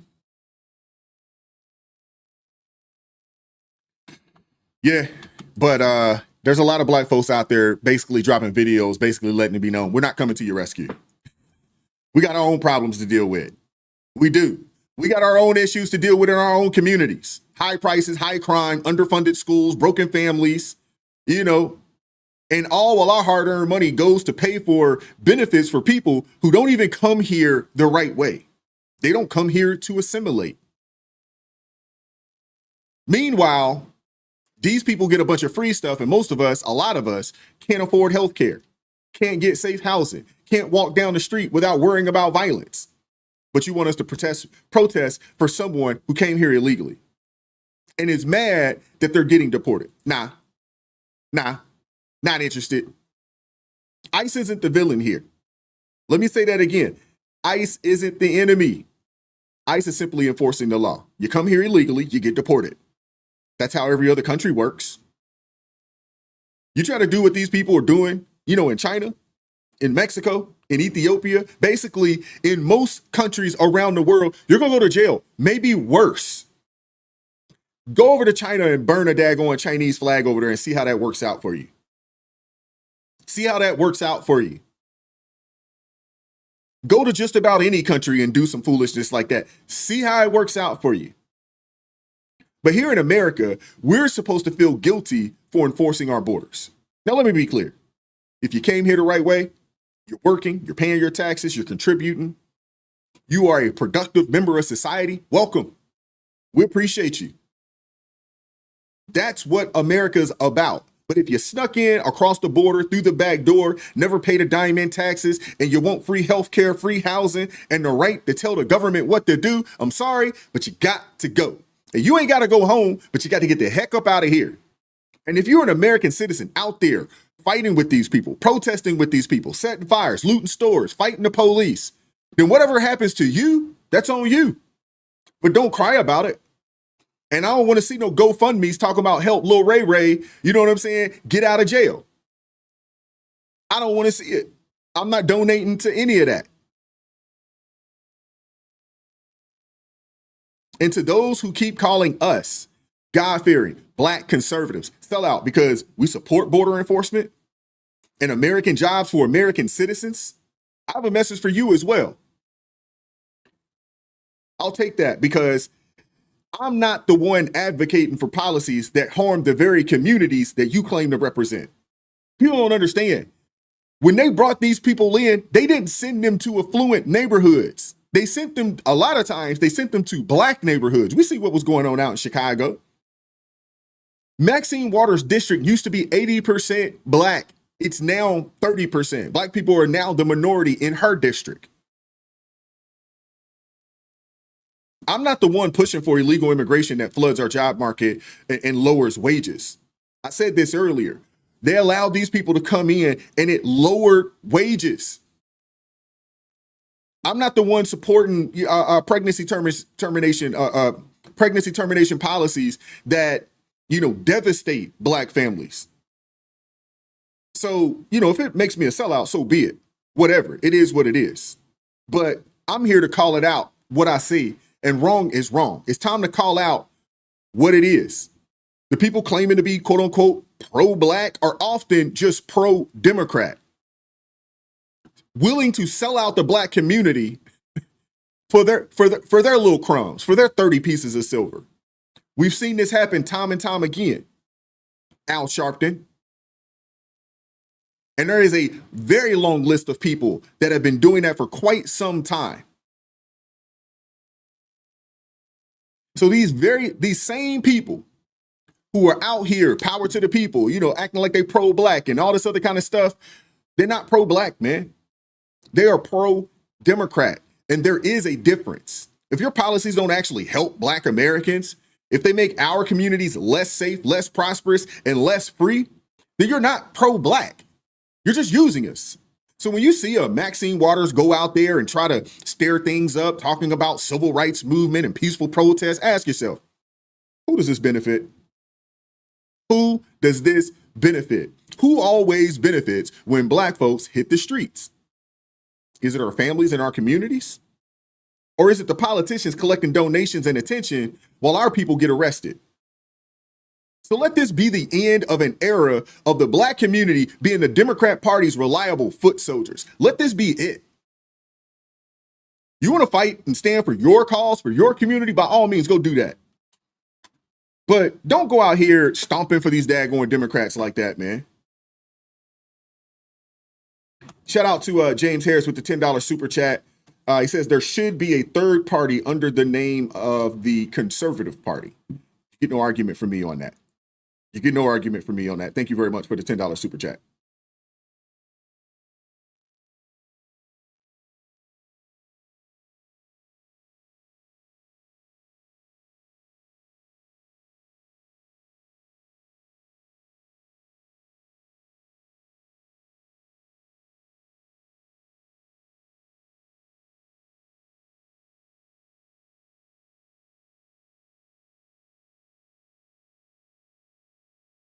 Sorry about that.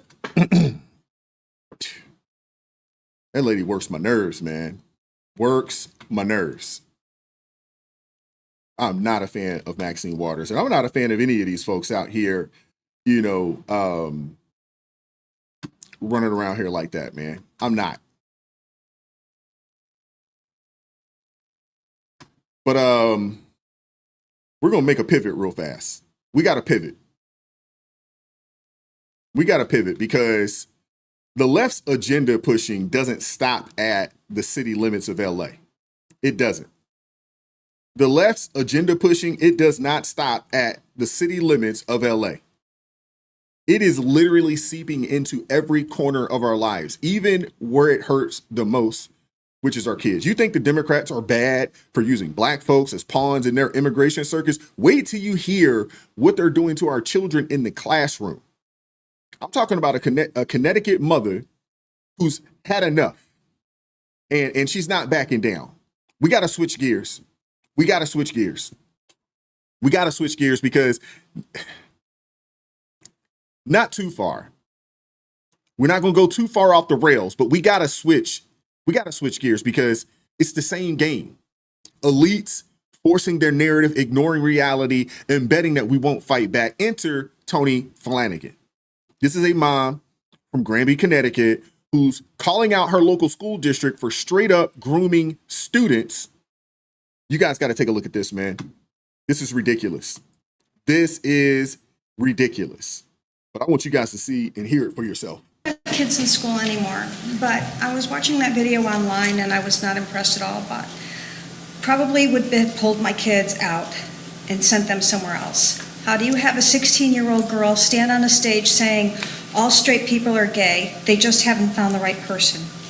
You're talking to these teenagers who are going through puberty either late or early and are all confused only to add this kind of content to them. You know as well as I do that kids are not thinking straight at this time of their lives. To me, this is psychological warfare on them.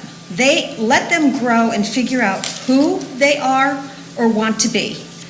When we were growing up, we had kids that were in our class that were gay, straight, they even cross-dressed back then.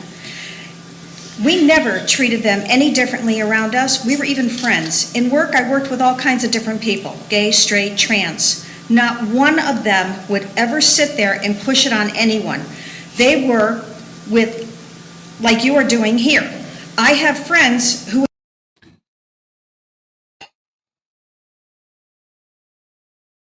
Appreciate you, Duke, with the $2 super chat. Look up anti-black terror costing America trillions.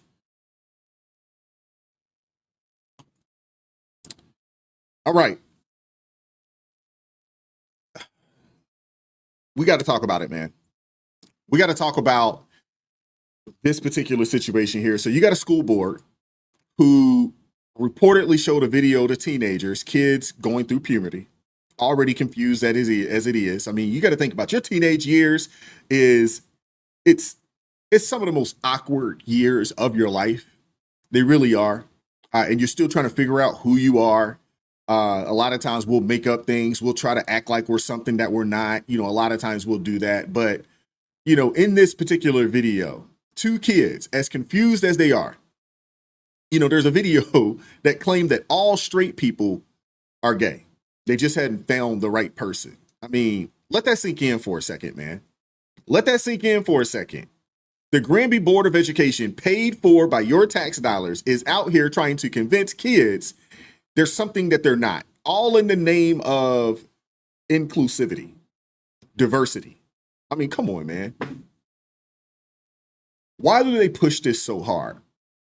And the reason why they push this so hard, the alphabet community that is because typically they can't reproduce. So they have to continue to push out these types of people. I mean, this type of rhetoric in schools is basically indoctrination, plain and simple. And it's the same leftist overreach we're seeing all over. It's just in a different arena. And how is anything that she said controversial? The left thinks that they're entitled to push their agenda on us. And they don't even stop to ask if we want it.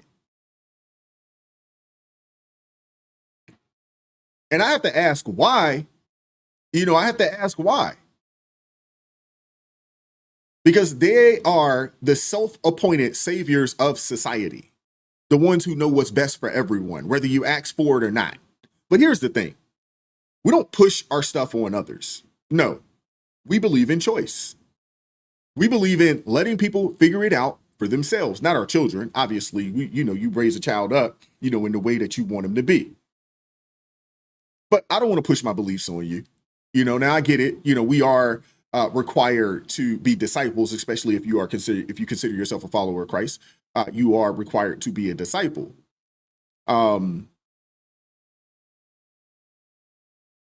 But we're not. Could you imagine? Like really pushing biblical principles, biblical teachings at schools? The left would go off. They would go off. You got the left, out here acting like they are the ones with that they're the only ones with the truth. And if you don't swallow it, you're the problem. If you don't accept it, you're the problem. And here's the problem that they don't seem to grasp. The more you push something down someone's throat, the more likely they are to shut you out, shut you off, and eventually shut you down. I mean, it's human nature. You can't force someone to believe what you believe, especially when it goes against everything that they've experienced. But the left, they just don't get it, man. They think that if they say it loud enough, say it often enough, show it often enough, that it'll stick. And to an extent, they may be right, because you are dealing with children here.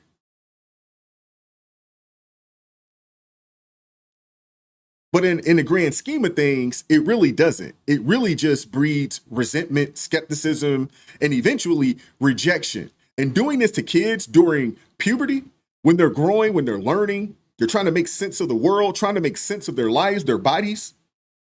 That's not just misguided. It's honestly cruel. It's a form of child abuse. You don't dump a bucket of confusion on them when they're already navigating hormones, identity, and peer pressure.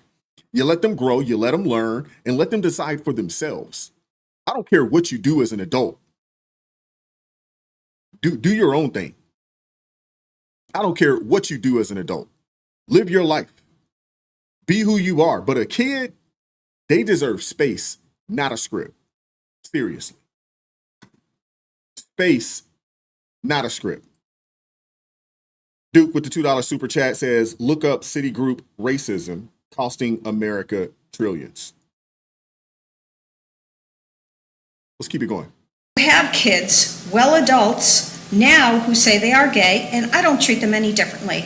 They are still the same person they have always been since I have known them. To me, this is borderline grooming by telling kids, like I said before, all straight people are gay, you just haven't found the right person. Seriously, that is grooming. Kids have enough on their plates these days with peer pressure. You're adding to their stress levels. This is something I don't expect my tax dollars paying for. I will not be responsible what can and could happen to these kids. Stop telling them what to do and how to think.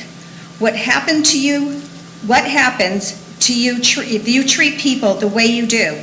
You want them to treat you the same way you treat them. No one should look at anyone different. I don't care about what color you are, sexual preference. You are people, and kids need to learn how to treat others with respect. That starts at home and goes through their lives. We don't need schools teaching them how to be gay, or it's great to be trans, or have a vagina. I'm a woman now, sorry. There are only two genders, male and female. If there wasn't, none of us would be sitting here right now.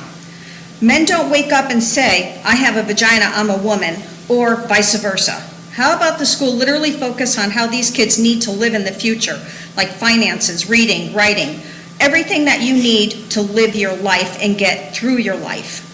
Get them ready for college, not trying to convince them they're something they're not. Stop looking for these videos that Ellen DeGeneres puts out. She doesn't have kids, has no idea.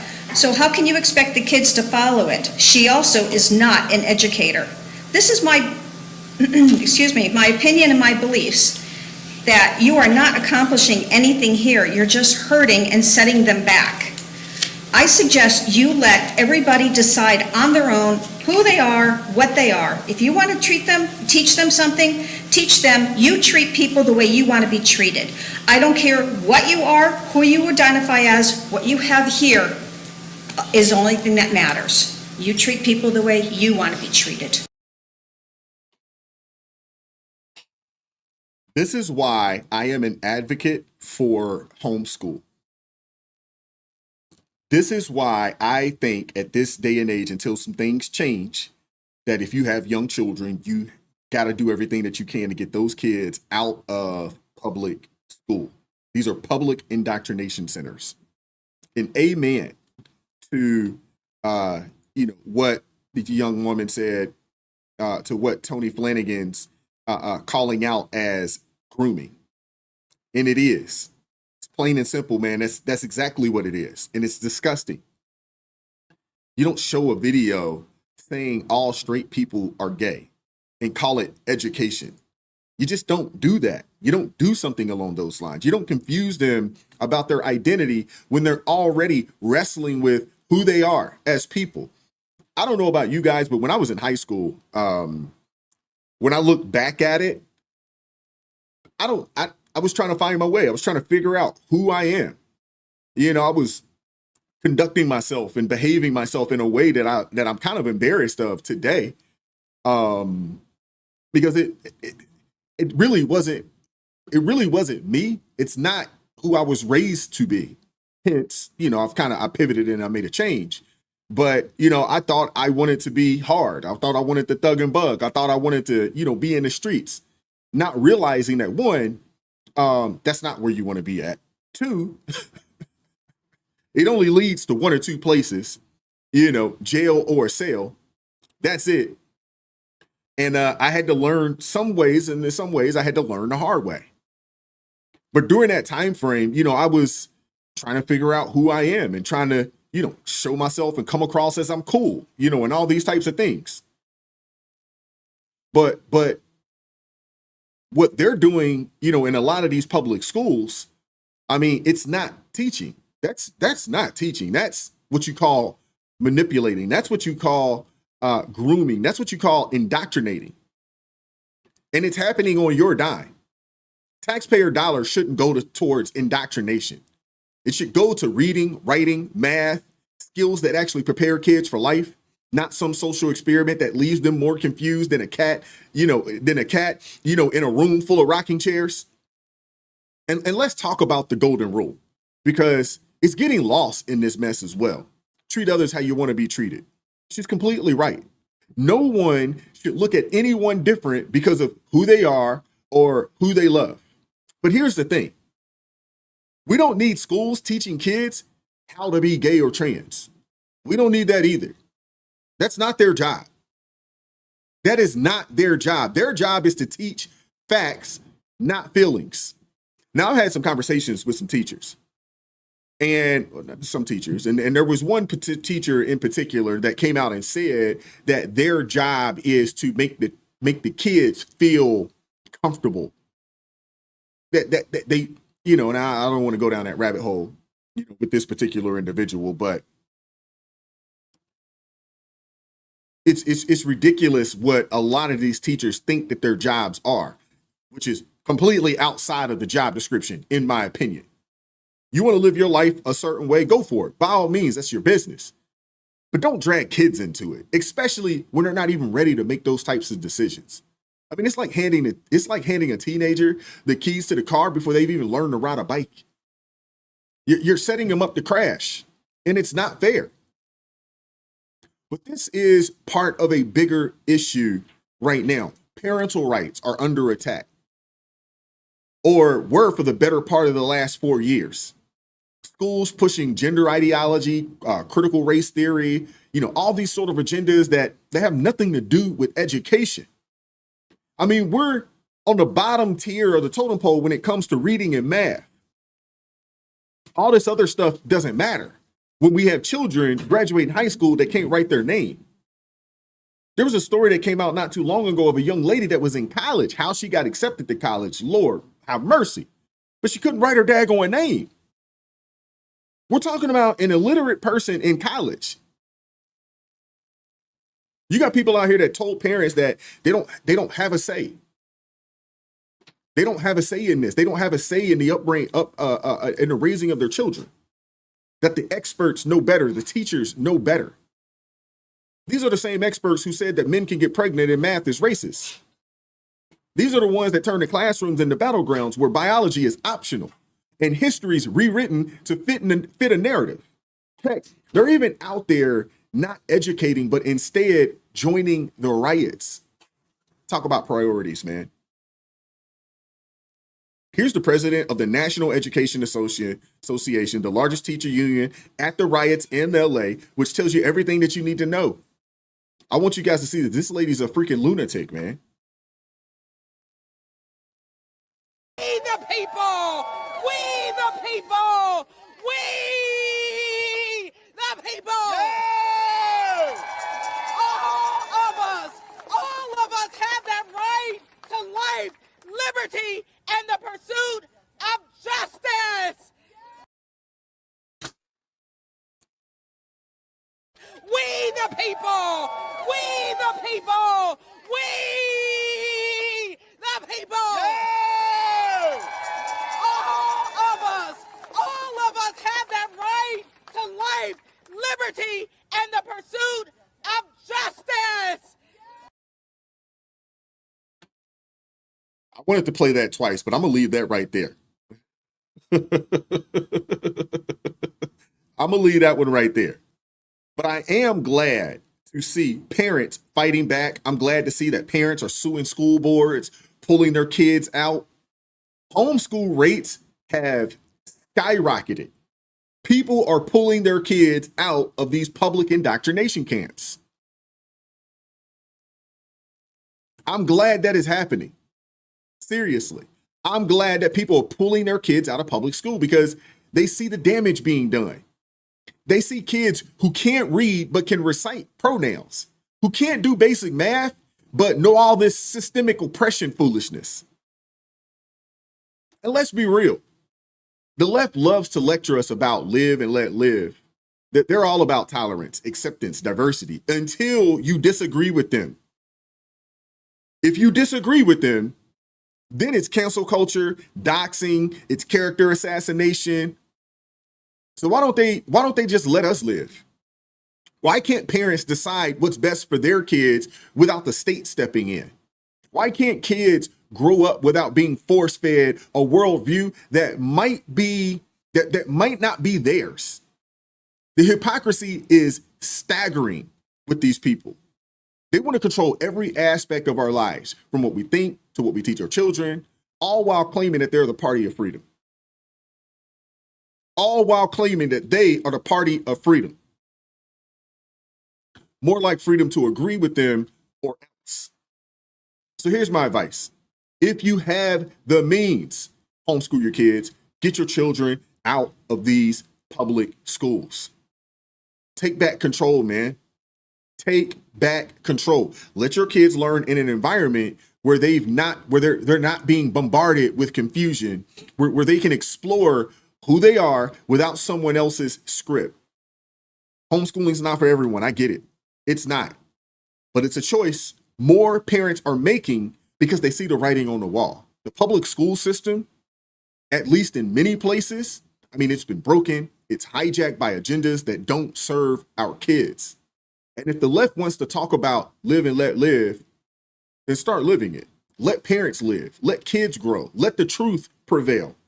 Because right now, it's anything but. Seriously. And yeah, homeschooling can be difficult, especially if you're a single parent or something along those lines. I get it. Homeschooling your kids would probably be almost impossible. Maybe you can, maybe people need to start looking at co-opting teachers. Find a teacher that's not about the indoctrination stuff, but about actually educating the students. And maybe people start linking up with some families. You have these homeschooling co-ops where the people can get together and you can get one teacher and we can pay to teach the children. And maybe they can cycle, from one home to the next or something along those lines. But Dr. Kyla, that is a great idea. Start a biz as a mobile homeschool teacher. Hey, there is a need.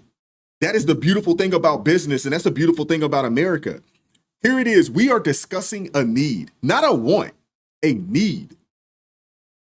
Because the reality of it, too, is there's a lot of people that are like, I can't homeschool my kids because I really wasn't that great of a student. I don't know if I'm going to be able to teach them. And the last thing I want to do is fail them. But to be honest with you, you not knowing a whole lot is still better than sending them to these public schools. But Dr. Kyla, you're onto something there. Honestly, I think that's something that you should look into. I think it's something that you should look into. Mobile homeschool teachers. That's a new industry right there. That's a new industry right there. You got more and more people deciding that, hey, I can't in good faith send my kids to these daggone schools. I just can't do it. I can't do it. I can't do it. If that means we got to make some sacrifices, I know some people, where they were just like, hey, man, we just going to have to tighten the daggone belt loops up. We're going to have to make some sacrifices. Hey, wifey, you're going to have to stay home with the kids. I got it. And, hey, we're not going to be buying no new cars and we're not going to be taking a bunch of vacations. This is about our family. And this is about making sure our children get a proper education and that they're not indoctrinated and they're not distracted. Because a lot of times, too, all it takes is one kid. And the thing is, nowadays, back in the day, there was a teacher that came out and was like, back in the day, 20 years ago when I was teaching, you'd have one problem child. Now, half the class is a problem child. There's video on X of, teachers being assaulted by students. Nah, you don't want your children in that. You don't want your children in that. And TWB, I would definitely agree with you when it comes to homeschooling. If you are a single parent or something along those lines, I would say, yes, it will be hard. Is it impossible? Absolutely not. And, a community, that's the reason why community is so important. And if you really, really think about it, I mean, this was the grand scheme of the Democrat Party. This is the grand scheme, obviously, really, of the Communist Marxist Party, is that we're going to send all the women, we're going to send the women to work. We're going to tell them that they don't need men. We're going to have a bunch of children, that are not going to have, they're going to come up in broken homes. They're not going to have a choice. They're not going to have another option, but because mom's got to work, dad's not around, or vice versa, they don't have an option but to go to work. And they have to send their kids to us. They have to. People got to understand, man, these folks have been playing the long game, man. They've been playing a long game. But Dr. Kyla, you're on to something, man. You are on to something. You have identified a need. You've identified a need. Now it's your job to go fill it. And really, truly, if you really get into it, you get into it, and then you start building a coalition of teachers that want to get away from these wicked school systems. And then you can create a coalition and say, hey, man, I got a roster of about 5 to 10 teachers that we can send out in that manner. And it doesn't just have to be local. It could also be, you got this roster, you got this business, you got this format, and now, hey, we're school teachers. Make sure everybody's background checked and all this other kind of stuff. You're here to teach. And you can deploy people out and people can pay accordingly. Oh, man, that's it. There is a need. There is a need. And the thing is, the reality of it is that folks are making pretty decent. Well, folks are making decent money. Could it be done? Yeah. If we could get to a point to where you could take your money that would normally go to school for your kids, because you're paying for it, you're paying for your children, and you could keep that money so you could pay, a homeschool teacher. You could keep that money because that way you can control it and you control how your children get educated. Oh, yeah, that would be awesome. That would be awesome. It can definitely be done. But the thing is that we've gotten away from community. And I'll just talk about the black community for a second, or black people for that matter, because we don't really have community, because you can't have community without families. And because our families have been decimated, so we don't have a strong black community, because you can't have strong communities without strong families. We got to go back to that. And honestly, it's not just a black thing, it's an American thing. Because right now, in America right now, you got almost 50% of kids being born, out of wedlock, being born to, to single parent households. We have a community problem right now, which makes it easy for our children to be indoctrinated, because a lot of us are so busy working our tails off just to provide that we don't really have a whole lot of time to, really get an understanding of what's going on at these schools.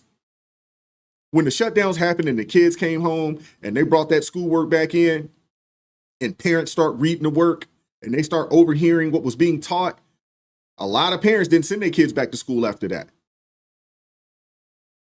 Fortunately or unfortunately, my youngest son, my oldest, was out of high school by the time all of this stuff kind of really started to come out, although, it was happening. But he was out of high school. My youngest son was a freshman in high school the year of the shutdown. So he did his first year of high school at home. And to an extent, I kind of had it in my mind to not send him back and just, homeschool him or something along those lines and allow him to homeschool. But, he wanted to go back to school. He missed his friends and things of that nature. So we allowed it to happen. But we've been fairly involved. We would, wifey, I can't say we, I would say wifey, would go up to, the school for the teacher parent conferences and the PTA meetings, those types of things. So we were somewhat involved. So we got a kind of chance. And then we also would have these conversations, with our children. We'd have these conversations and try to pour in some biblical principles and some biblical teachings, into them, just so they know when they get out here and they leave the world, they can't say that, hey, dad didn't teach me, or my parents didn't teach me.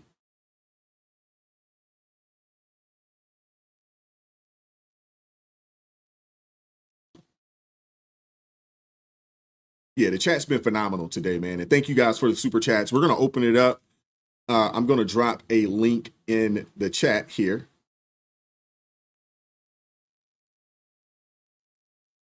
I'm going to drop this link in the chat. We'll pin it up top. We're going to do a little better job of screening, making sure that we don't get any shenanigans or no foolishness. We're going to try our best. But I don't want to let one bad actor stop things either. Stop our hustle, stop our grind, stop our fellowship. I don't want to allow that to happen either. So we got that pinned up there, man. So pull up, if you are interested. Link is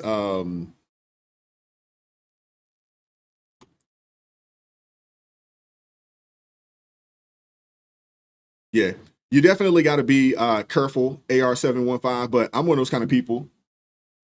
The word is always near. It's always near. So we're not those that go somewhere, to teach us. We're getting in it ourselves. We're getting in and we're reading and studying ourselves. But I do understand where you're coming from. I definitely agree, and I think you have to be. You got to be cognizant of that. You know what I'm saying? And you get no argument from me on that. But I also think that the way that you can discern a wolf, from someone really teaching is to get in your word. You know what I'm saying? It's hard to discern if someone's teaching and telling the truth if you're not in the word for yourself. If all you can do is take what these folks or what this man, in some cases for some of you guys, what this woman has said, in that pulpit, and you don't know how to fact check it for yourself, yeah, that's a problem. And Anthony, you're absolutely right. The word says, and Jesus does say, hey, you will know them by their fruit. And we judge a tree by the fruit that it bears. We definitely do. But I do think it's important that you get in the word for yourself. So therefore, when someone does, come to you to start to talk some nonsense, hey, you know where to go find it to see if it's the truth or not. Or more times than not, you should already know, like, hey, that don't sound right. And the reality of it is, a half truth is a whole lie. And the thing is, you got a lot of wolves out there that know how to give you a half truth, just enough for it to sound right. You know what I'm saying? Just enough for it to sound right, but you got to get in the word for yourself so you can get an understanding.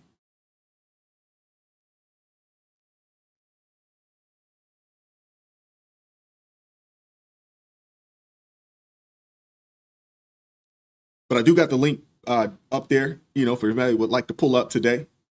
Dion, I'd love to hear from you today. I'd love to hear from you. It's been a little bit. Regina, if you'd like to pull up for a little bit, I'd love to hear from you today as well.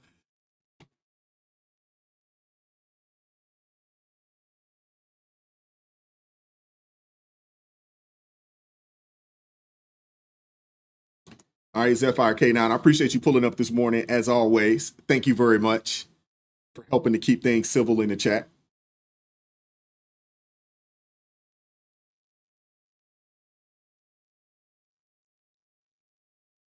AR-715, we all, that's all of us. And we all fall short of the glory. And to be honest with you, you know what I'm saying? You're going to fall short again. None of us are perfect. And you can't get where you need to get to or where you're trying to get to by works. You can't do it. We've all stumbled and we've all been bamboozled. We've all fallen a victim to some false teacher out there. We have, and we've all fallen short.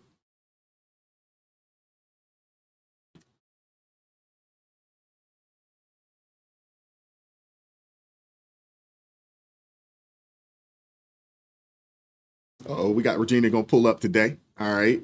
Look at that. We got 630 likes today. That is phenomenal. That is phenomenal.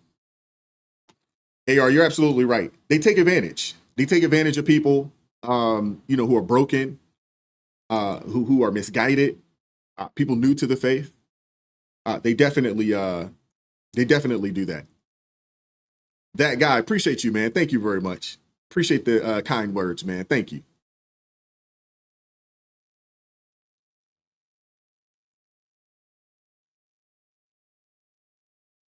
Thank you, Anthony, man. Anthony said it's his first time here. Y'all make sure y'all show Anthony Melendez some love, man. He said it's his first time here. I don't want to get too preachy. I'm thoroughly enjoying your videos. Thank you very much, man. Thank you. I really appreciate that, man. Thank you for pulling up, man. And thank you for supporting the channel today for sure. Definitely appreciate that.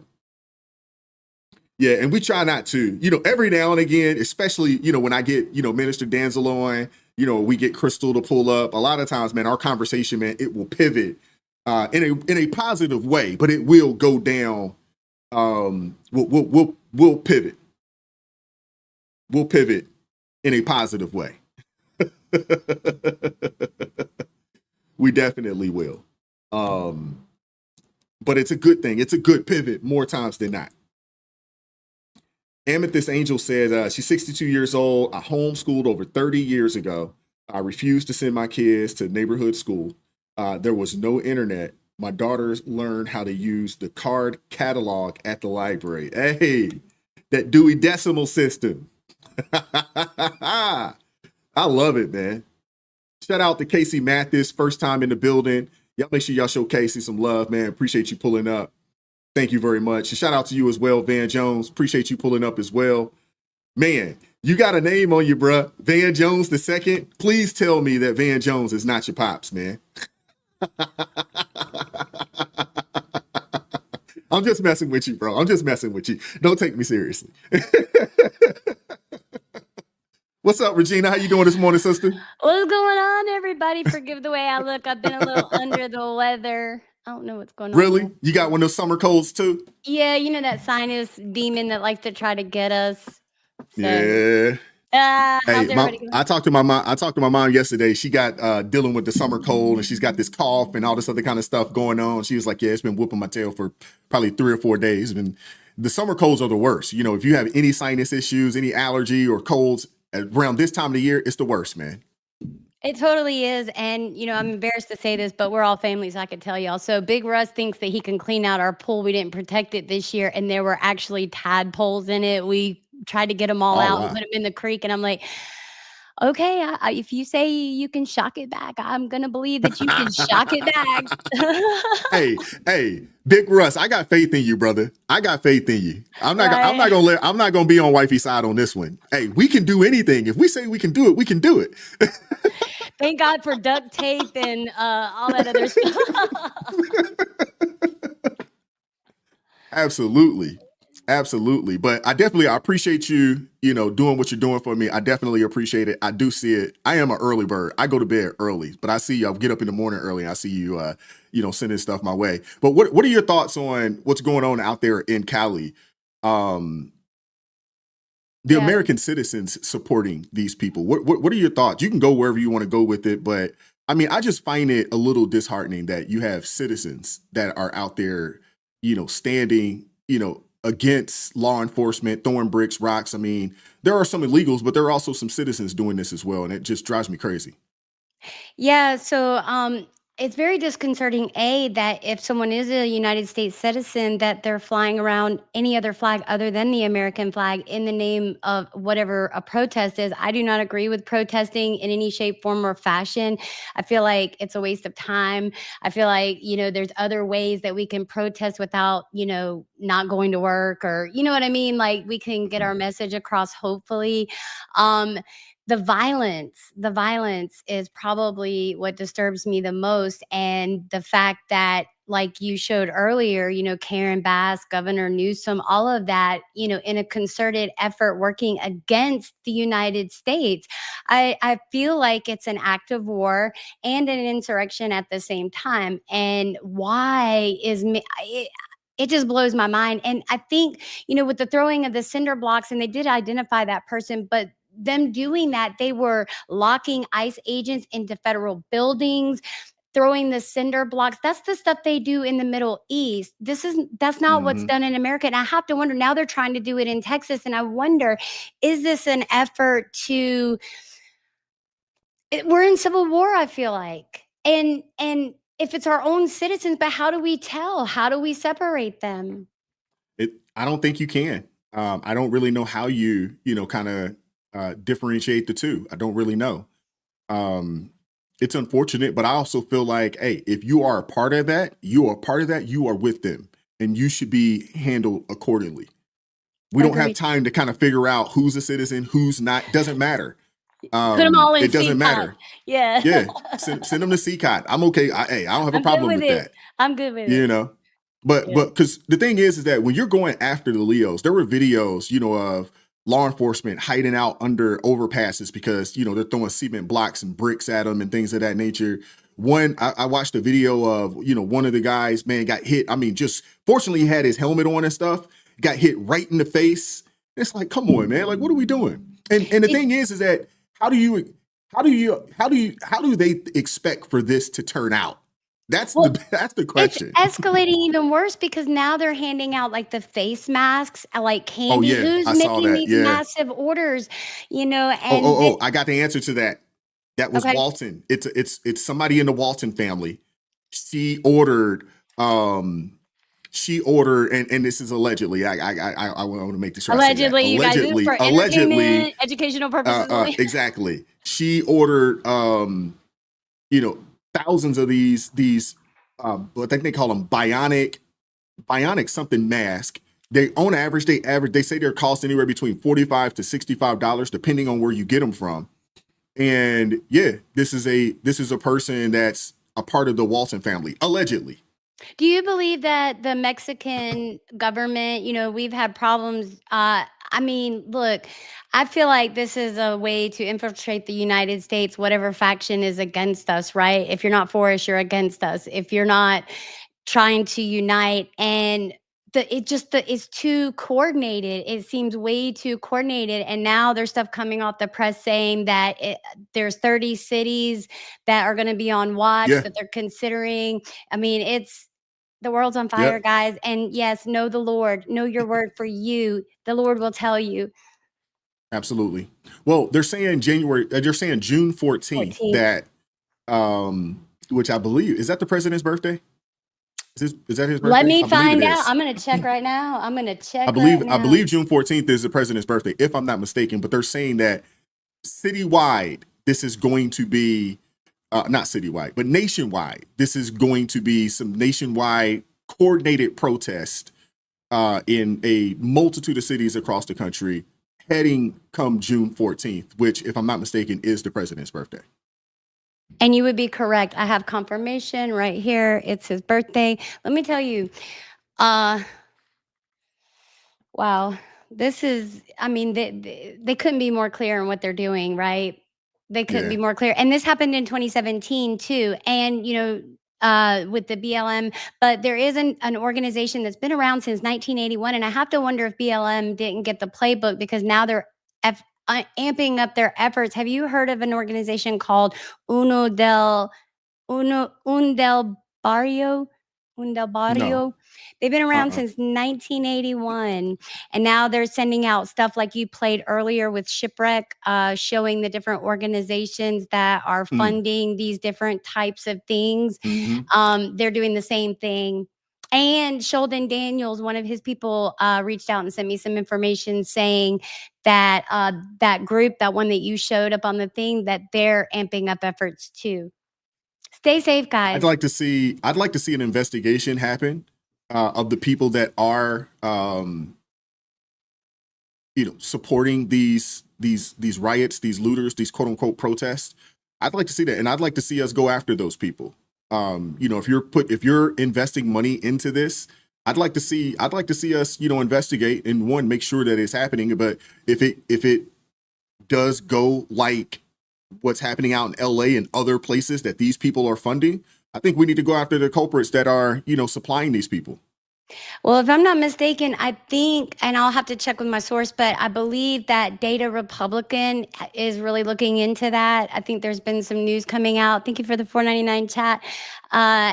And so that's something to kind of watch because they do deep dives. It's up to, I don't know who's going to, I'm with you. I think Congress should be abolished. I think it's ridiculous. And like you said, keep it on the community, the local level. That's where it's at. You guys, if you're in your local cities and counties, please get to know your local county commission board, get to know, go out and introduce yourself to the businesses and make sure that your local community is supporting your local community. Absolutely. Well, thank you, Regina, for pulling up. I want to pull up Amethyst Angel. Yeah. Thank you, as always. Thank you for everything that you do. I appreciate you. Have a good day, y'all. Thank y'all. All righty. Take care. Shout out to Abraxas with the 2121 with the $5 super chat. Thank you very much. Let me pull up Miss Amethyst Angel. How you doing today, sister? I am blessed. How are you? I am blessed as well, as always. I'm here. I'm talking to you. So, hey. Oh, well, thank you. I want to talk about homeschooling, but to piggyback off your last caller, And I have been putting this comment. As a matter of fact, I tried to super chat you yesterday and Anton Daniels. And for some reason, the super chat would not take. It was Really? strange. What I said was, yes, what I said was, this is way beyond even corporations that we can name. I propose that we give thought to what I think is a fact, that this is a global cabal. World Economic Foundation, WEF, the International Monetary Fund, the UN, WHO. We know Soros. We know Bilderberg. You just mentioned the Waltons. This is way above a whole lot of people's pay grades. There are puppet masters that we do not see.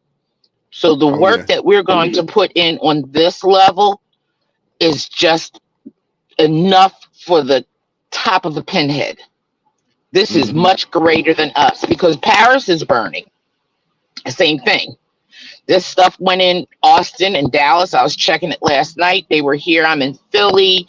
There was some sort of little thing going on down at Independence Mall and in the suburb in Norristown. This is bigger than all of us put together. So at the end of the day, I suggest that we just all bear down in prayer. Absolutely. Because at the end of the day, Jesus is king. Yes. But I'd like to go to homeschooling. I want to encourage, I'm 62. So when I homeschooled my girls who are now 35 and soon to be 33, finding a homeschooler was like spotting a chartreuse 3-door truck on the highway. Once you found one, you knew there were others out there. Community, community, community. I found my community in my church, but nobody in my church homeschooled except for one person. But we found each other, and then we found some other people. I was involved with MOPS, which is corrupt now, but then it was mothers of preschoolers. We met every 2 weeks. A woman who was strong in cooking or finance or whatever would teach. We watched each other's kids. We fellowshipped at homes. A field trip was taking a walk to the fire station in my neighborhood. Ended up finding the only all-black platoon at the time for the city of Philadelphia Fire Department. Oh, And the one with only 3 females on an engine. So talk about providential exposure to my daughters. Their father was a cop, so they grew up with respect. We were saved. I was teaching them the word. I learned about learning styles. My girls can use a card catalog at the library, if there is still a library with a card catalog. There was no internet. So you had to be intentional. There are no excuses. I became a single mom after my husband made some bad decisions. So I came into my marriage with platinum credit, put him in Christian school.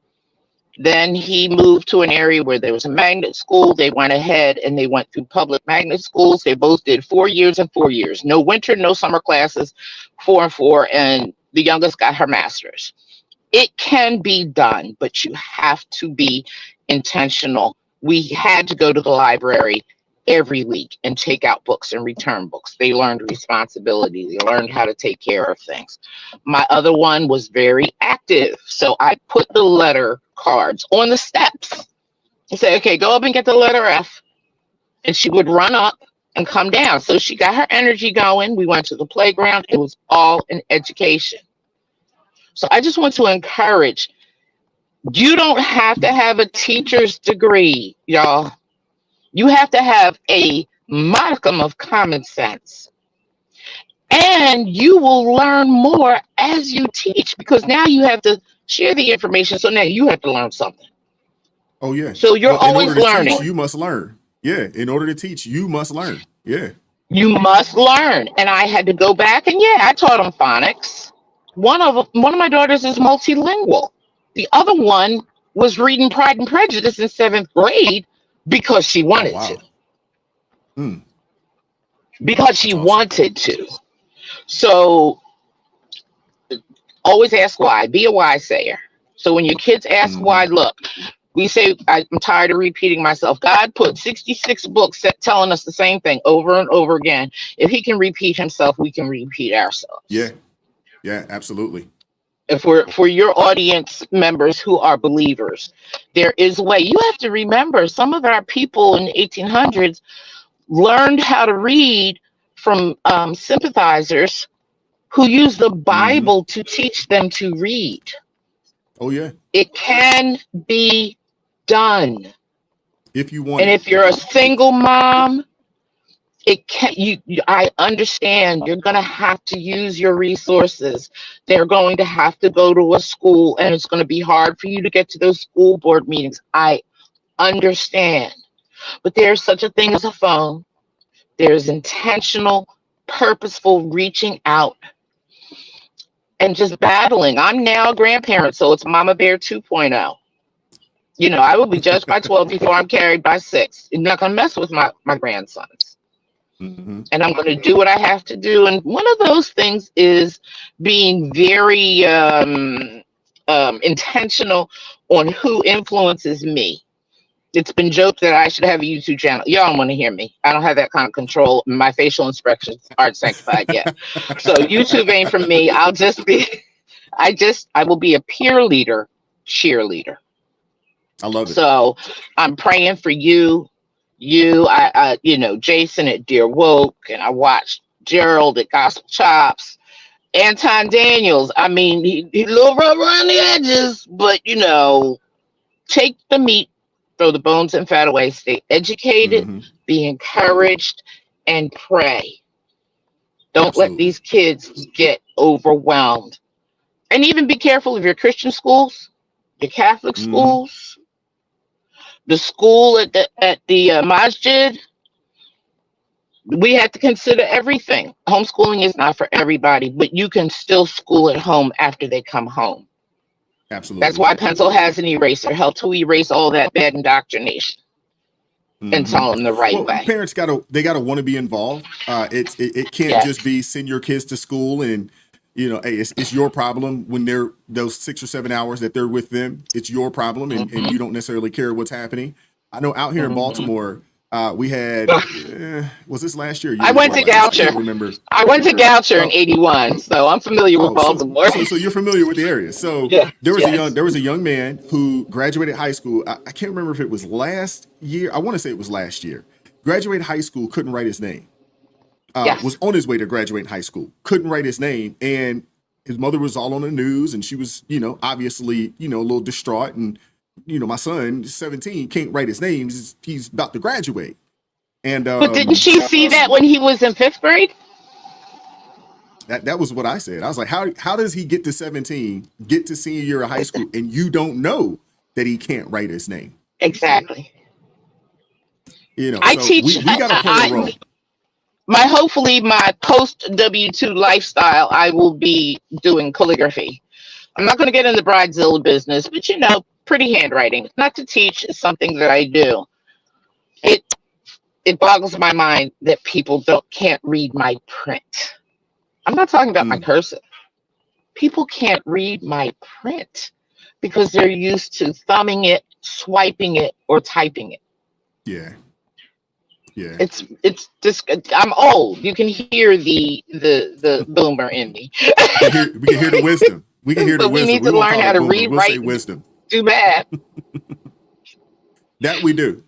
That okay. We definitely do.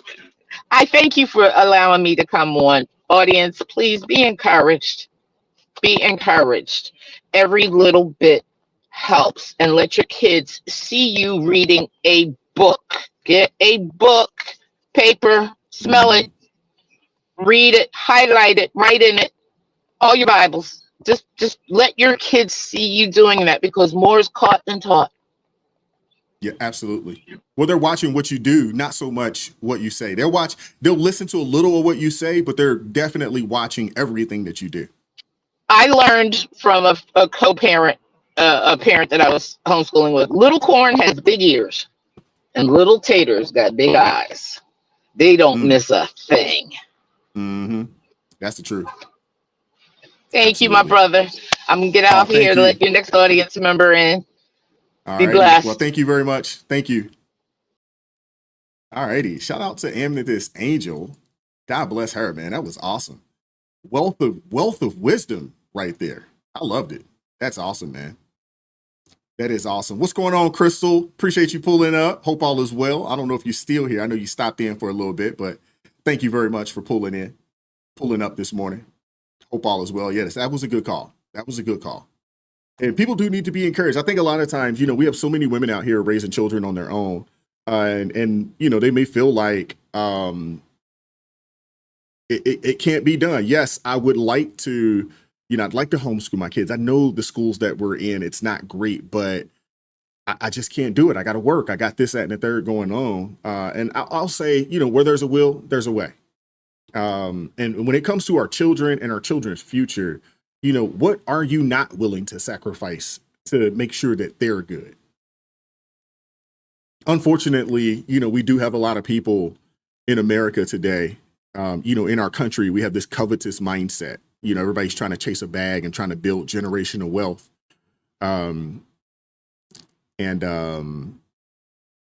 putting their families on the back burner, putting their children on the back burner, so they can go work an extra hour. Your children, that they are your generational wealth. Making sure that they become productive citizens. They are that. We have this covetous mindset, man, that, just has everybody running, 1,000 miles an hour. Chasing something that really doesn't mean that much in the grand scheme of things. I mean, you'll have multimillionaires, people worth $100 million suffer from depression because things aren't what make you. Things don't make you happy. Shout out to Hunter with the $5 super chat. Mothers need to stay home. They are the greatest teachers of our children. You're absolutely right, man. You get no argument from me there. Marla, you're absolutely right. There's too many children raising children. Yeah. There's too many teenagers responsible for their little brothers and sisters right now. We need to get back to that. We need to get back to parents being parents, parents wanting to be parents. Right now, you have so many people that want to be social media influencers. I can't tell you how many videos, I've run across of, women with children, doing some things in front of children that they really shouldn't be doing. So many people out there, chasing a dollar, chasing, that $20,000 purse, or things, something along those lines. Thank you, Amethyst Angel, for pulling up this morning. Thank you very much. You definitely blessed me. It looks like you blessed folks in the chat as well. We definitely appreciate it, man. God bless you. Thank you. Your children, your grandchildren, they are extremely blessed to have you, for sure. The wisdom that you bestowed upon us, if they're getting that on a day-to-day basis, please, they are blessed beyond measure.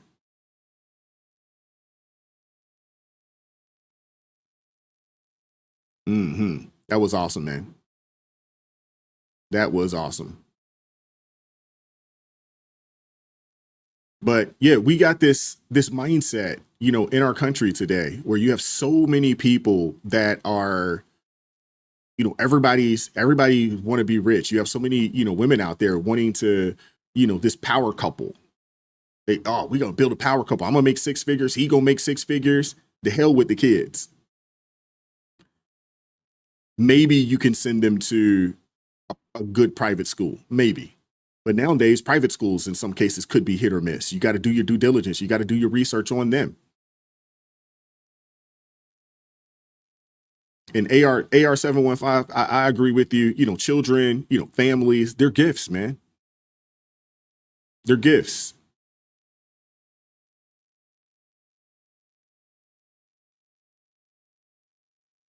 We've gotten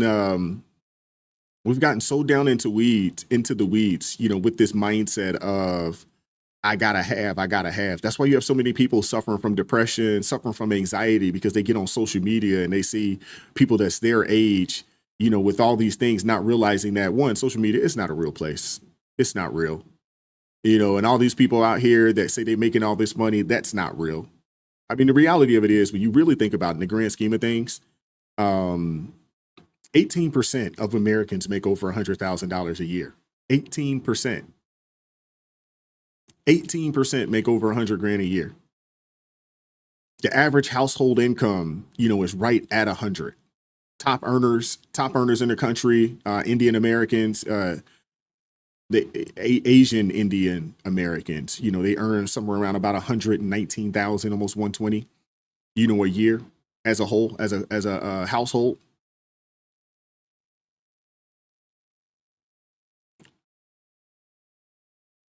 So when in the grand scheme of things, this whole power couple, this whole thing, it's a myth.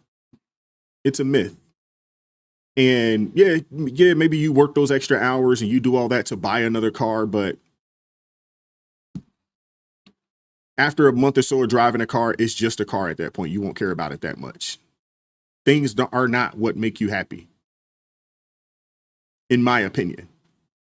And I've been fortunate enough to, experience some success in this country. I've had some downs as well.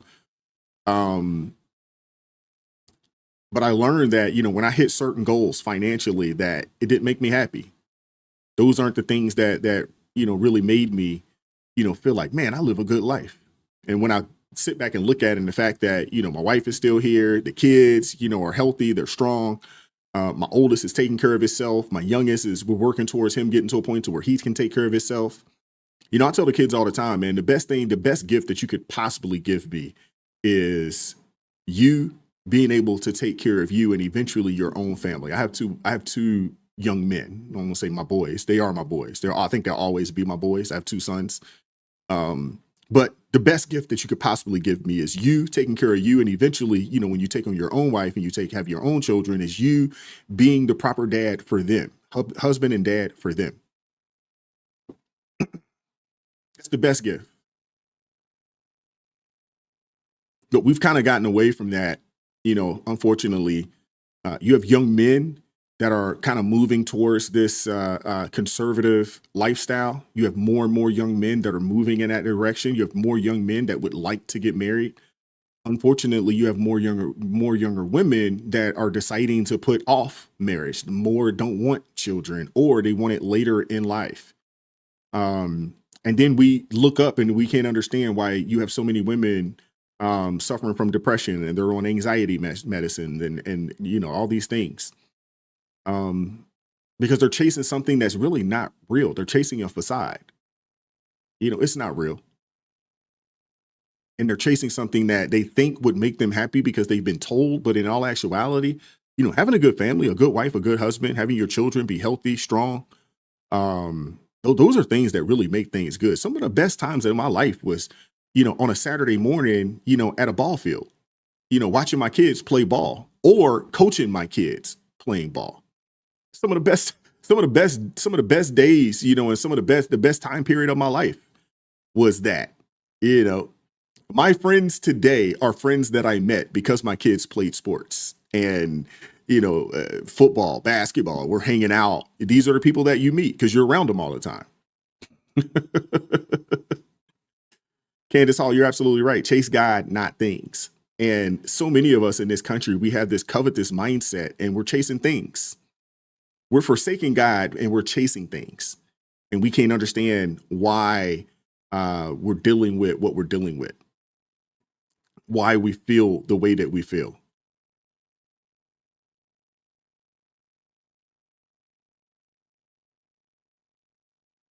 Yeah. And Christine, I'm sorry to hear about your husband. My condolences to you, man. That's awful.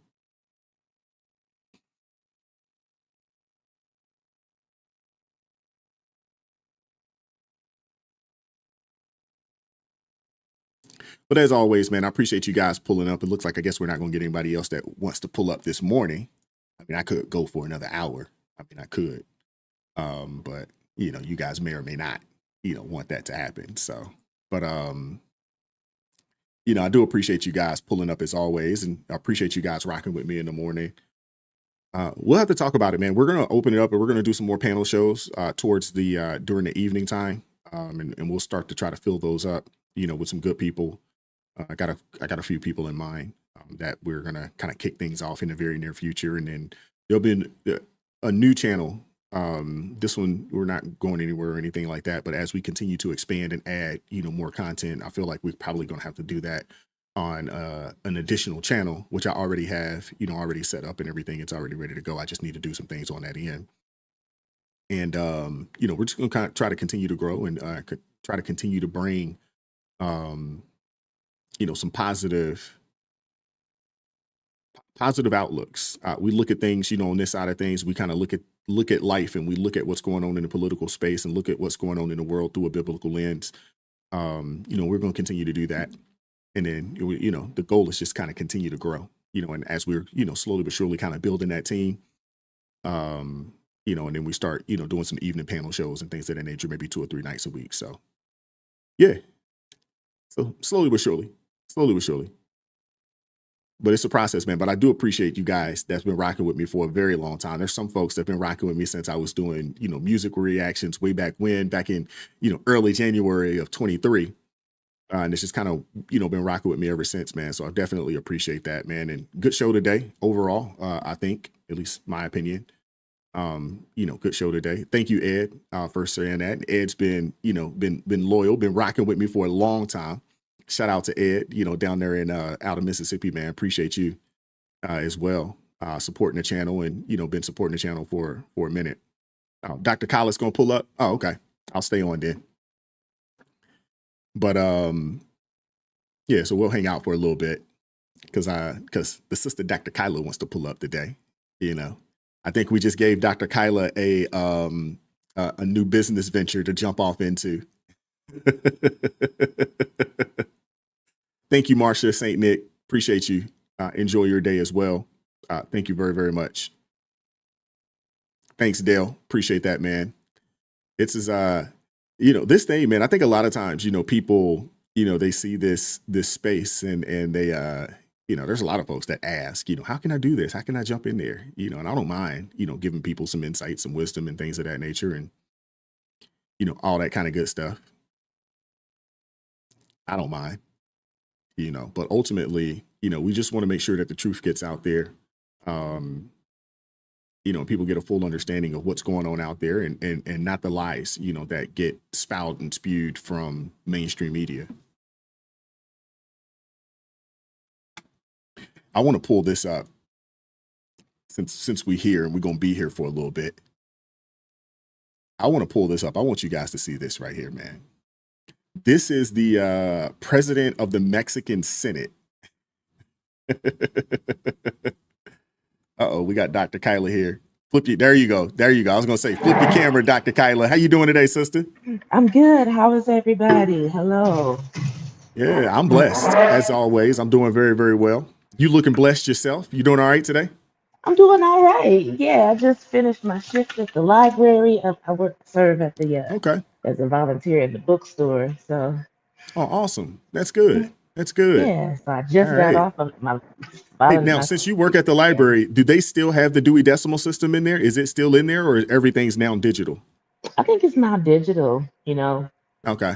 But I think they do have the microfilm section that is still Dewey Decimal. Oh, okay, cool. You got to know how to look for those microfilms.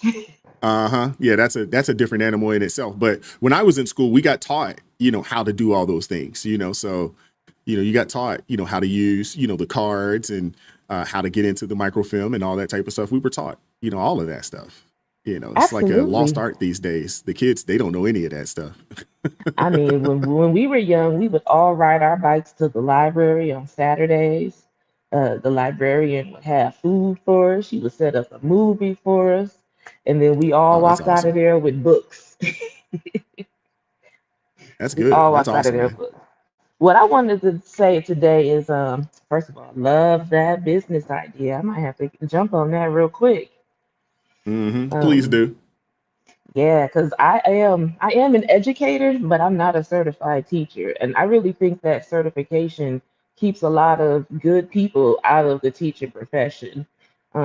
It's hard to obtain, and then you got to keep getting professional certifications every year. You got to get your continuing education on, and they're just underpaid and undervalued. And Then you got the school board and all the administrators, and not to mention all this corruption that's in the schools. That Mm-hmm. happens a lot here in Michigan. I had a colleague in the PhD program. She gave us a presentation about how she was, Joe the Batman, well, Lean on Me, Oh, doing okay. Yeah, yeah, yeah. the turnaround school specialist. She went to prison for embezzlement. Was out here driving a Maserati. Oh, wow. Oh, wow. Oh my And it goodness. and talked about it was passed down to her. Like they was trained to do it when they signed up. Like they got mentors in this thing. Mm. So going the homeschool route out of I respect what President Trump is doing with the Department of Education, because we need to get it back down to a more local, community-based thing. Mm-hmm. Yeah, Um, absolutely. the Republican Party actually helped start with the Freedmen's Bureau, public schooling in the first place. And to see how Mm-hmm. it has turned out today is just a shame. It's a shame. Yeah, yeah, it So, is. Well, a lot of us we gave up our autonomy when it came to teaching. And we gave it over to the teachers, thinking that the teachers know best. And you have a lot of parents out there that believe that, hey, I'm gonna send my kid off to school. They're going to get educated. I don't really need to have a real say in that. I know for me, I was one of those, and I was one of those parents that would take my kids to the library on a week-to-week basis. I didn't care what book they got, long as they were reading a book. And then, typically I would make them write, like just a brief little synopsis, from chapter to chapter, just so I can make sure that you're actually reading it. And then every now and again, I would give them books to read. Like, hey, I want you to read this. So I made them both read the autobiography of Frederick Douglass. I wanted them to do that, especially with us, being out here in Baltimore. I don't know how much you know about Fred Douglass, but I mean, he spent a lot of his life in Baltimore. And I remember I read it myself, and it was like, and at the time I worked in the city, and I'm reading this book, and I'm like, these streets are still here. Like a lot of the streets that I'm walking the same streets that Frederick Douglass walked, back when he was in his teenage years and things of that nature. And I wanted the kids, to share in that. So I would make them read certain things that I knew for sure they were not going to get, at school. And then obviously, we would, make them, get in the word and things of that nature. One of my favorite books is Proverbs. I think it's like the hands down the best book to give a young person to read is Proverbs. I made both the kids do that, read Proverbs. I mean, we've read other pieces, other books, within the Bible, but I really think just for a young person learning how to be a productive citizen and a productive person, the full blueprint from beginning to end is in Proverbs. I mean, I'm talking about how to choose your friends, what type of people to hang around, what type of spouse to choose, man or woman. Like, I mean, what to do with your money. I mean, it doesn't miss. Solomon did not miss in that book. He didn't. fact. The church is the original educator. They would Absolutely. start Unfortunately, schools that's off not of the case them. anymore. Unfortunately, we need to have more churches starting schools that have adjacent schools on their property. And if you a member of a church, your kid need to be going to that school. Mm-hmm. We Mm-hmm. had community schools where we could walk to the schools. Now I do support school of choice.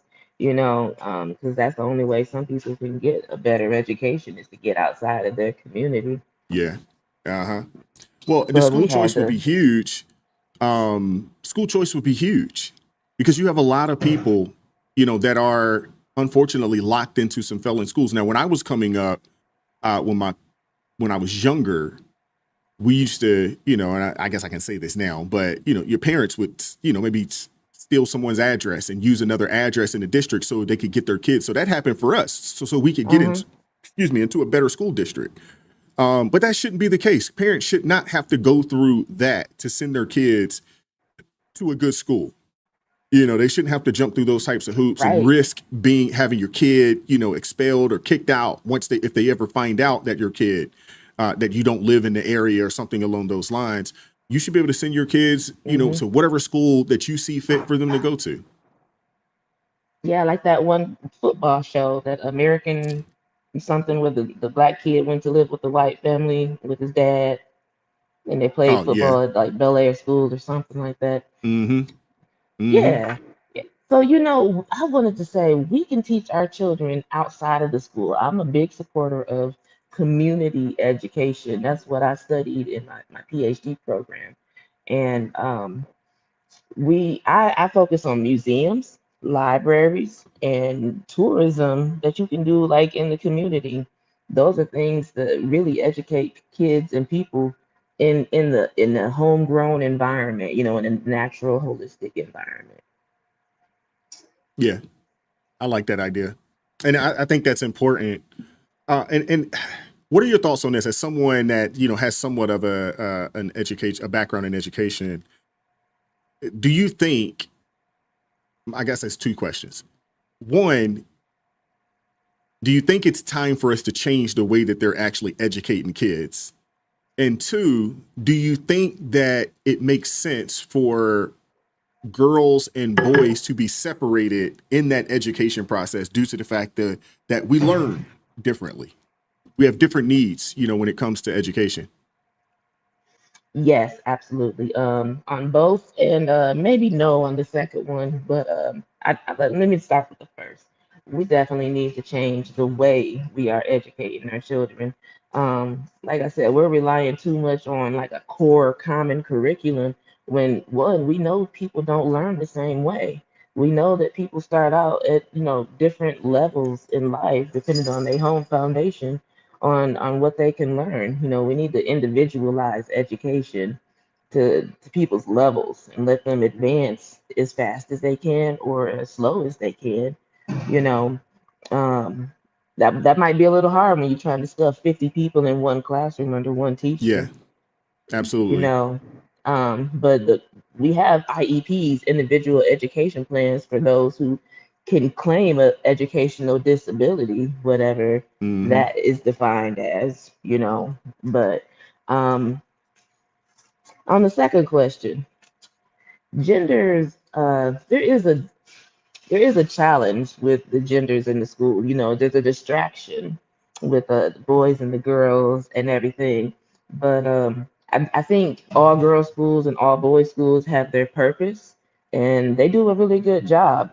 We even got them at the college level, like Spellhouse and Morehouse, Spelman and Morehouse, and Hmm. others. But I also do see value in a co-ed school, because you can't really shelter our kids from the other gender, you know. But at the same time, with all this trans stuff happening and everything, it might be a good idea to at least separate classrooms, by gender, and have a co-ed school but separate classrooms, so they do have interactions with, but not. It's kind of distracting sitting in the classroom with the boys throwing stuff at the girl and other people in the. But you really can't change the dating atmosphere. We lose that dating atmosphere. I don't know what we're gonna get without co-eds. We might get a little further down the wrong pathway. It's just And my I understand opinion. that. I think the reason why I thought of this is because I think boys, we learn differently. We know there's a couple of ways that people learn, right? Some people, they can hear it and they got it. Some people they need to hear it, they need to read it and they got it. Others need to be a little more interactive. Boys, we need, most of the time, boys, men, we need to be a little more interactive in how we go about learning. That's why, like, a lot of your trades and things of that nature goes into that on the job training, because we learn by physically doing things. We need to be doing things. I think Amethyst Angel said, she had mentioned something about her daughter who was a little more active. And okay, we're gonna learn these letters. Okay, we're gonna have you run up and down these steps. Yeah, you're still active. It comes across as a game, but you're still learning. I don't know if boys are meant to sit still for 6 to 7 hours a day. Heck, I'm a grown man and I can't even sit still for 6 to 7 hours a day. I got to get up and move. I just think that when you Right. think about the way the system is set up, And then we find out that young men, young boys are falling behind academically. And I think a lot of that has to do with the fact that their needs aren't being served properly.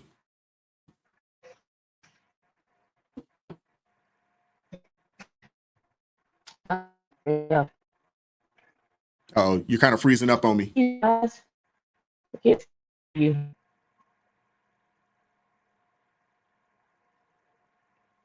What happened? Yeah, you're kind of Oh it's no. like There you are. your screen kind of froze up for a second.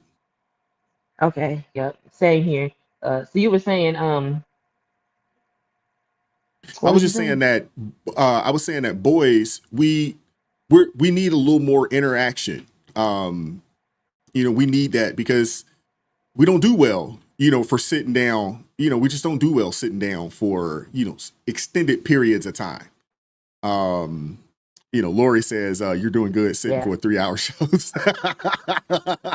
Yeah, but you know what I do? Soon as this is over with, I get up and I go outside and I go walking. Sometimes I got to go take my dog out and he has to go outside and I'll take him walking. But yeah, I don't do well sitting for periods of time. And I worked in corporate America, sitting at a desk. I had a office or cubicle. I did that. And about every hour I had to get up. I got to get up and go, just even if it's just walk around the building. I got to get up. I can't just sit there, for 3, 4, 5 hours at a time. Absolutely. And physical health should be a part of the new curriculum in schools. What happened to recess? Mm-hmm. What happened to physical education requirements? I got out of physical education in high school because I played varsity sports. I played 2 sports every season. So every Okay. semester it was 2 sports. And so we got out of that. But if you're not doing that physical, activity in school, we really need to do something to increase that physical activity. It works the brain, it keeps the body going. I like the What happened to idea, and I do agree with you. I like the idea of co-ed schools, but separate classrooms. You got boys classes, girls classes, and then for certain things they would be able to come together to eliminate some of the distractions. The only issue though is, and I have sons, and I remember them coming through high school. Excuse me, my youngest just graduated high school last year, and you say the boys can be distractions. I think the girls are probably more distractions today than the boys are when it comes to their attire. Yep. The way they come dressed to school. Some of Yep. these things. There was one day I go to drop my son off at school, and you would have thought this young lady, you would have thought she was going to the club with what she had on. I mean, I was just like, where is she going looking like that? Oh my goodness. And there's a lot of them that just go to school looking any old kind of way. We had a teacher, Miss Cynthia Arlene Best Fitz, better say it correctly, in room 204. And she's the best teacher ever. English teacher. She put up, the Black History displays. We went to the library. We had to give oral book reports in front of the whole classroom for 7 minutes. I used to filibuster. Oh wow. I would have failed that class back in the day. I had a fear of speaking in front of people when I was in high school. I would have failed that class like it's nobody's business. I Nah, was you like, would have been fine because I would have filibustered some you. people some people are more afraid of speaking in front of crowds of people than they are of dying. Yeah. That Yep. fear, I had that fear, it gripped me like it was nobody's business. Joining the military kind of got it out of me. So I don't feel like that today. But I did in high school. Oh man, speaking in front, oh no. And then kids are cool. So if you go in there and you mess up, you gonna get it. Probably definitely for the day, maybe for the week, depending on how bad it is. Man, the rest of the year we had our valedictorian. We had to remember this ABC's poem. A is for achievement or something. I don't know if you remember that. Is it Ralph Waldo I remember Ellison? that. Yeah. I Uh, don't remember what the letters stand for, but I do remember Me that. Yeah. either. But our valedictorian could not get that. She could not remember it. She couldn't recite it, and she ran out the room crying. I was like, Hmm. oh, well, but she all right. Her daddy the mayor. But it just goes to show you could be valedictorian and still don't have all the skills necessary to product yourself in life, produce yourself, you know. Um, my Absolutely. school, I had 37 students in my graduating class. We had Oh wow. 500 Okay, so you in students. small school. Small school. Oh yeah, we had 500 students, K-12, and we all was on one campus. Oh, really small school. Wow. There 500. was I a thought you time was where our thinking, I parents thought you had was to going to take say us. 500 students for the high school, but you're saying from K to 12, 500 students. Wow. Yeah, from K to 12. Yeah. And so we all knew each other. We knew each other's parents, their names, where they lived, what kind of cars they drive, where they worked at. You know, you Mm-hmm. couldn't get away with nothing in the in the community. We knew Well, you people's phone guys, I numbers. We mean, just went by the I would last four assume the digits. parents, I would assume that y'all parents knew each other as well, to an extent. Mhm. Absolutely. Mm. We would go to sports events. We would get rides with, you know, parents and stuff. And we didn't have cell phones in those days, you know. Yeah, there's no cell phones. Yeah, no cell phones So back in that time that's frame. so I came to this city and realized that people had 1,000 graduating classes, and I was just like, how? Yeah, our So graduating class I'm a big fan was of pretty smaller big. schools. Yeah, I am too. The high school I went to was a pretty large school. We probably had, I don't know, maybe 300 or 400 people in our graduating class or so. It was pretty big. And then you get out to Texas and places like that where those high schools are like college campuses out there. I mean, it's crazy. Wow, well, everything is bigger in Texas. Yeah, everything. Yeah, everything. You know, out here it's not that crazy. They're Yeah. building a lot of high schools to kind of try to keep the classrooms from getting too too large. And we've had a massive boom of building, out here. So since I've lived here, they've built 2 new high schools in our county alone that just opened up within about 2 years. One, is that 2 or 3? Let's see. Yeah, 2 new high schools, and I think they're on the I think we're gonna get another You live one in Prince George? because there's just no, I live in Anne Arundel County, Oh, okay. which is it's the same county as the capital as Annapolis. I don't live too far away from Annapolis, but I'm closer to Baltimore. Actually, I'm in Baltimore, but I'm still in the county. Oh, So okay.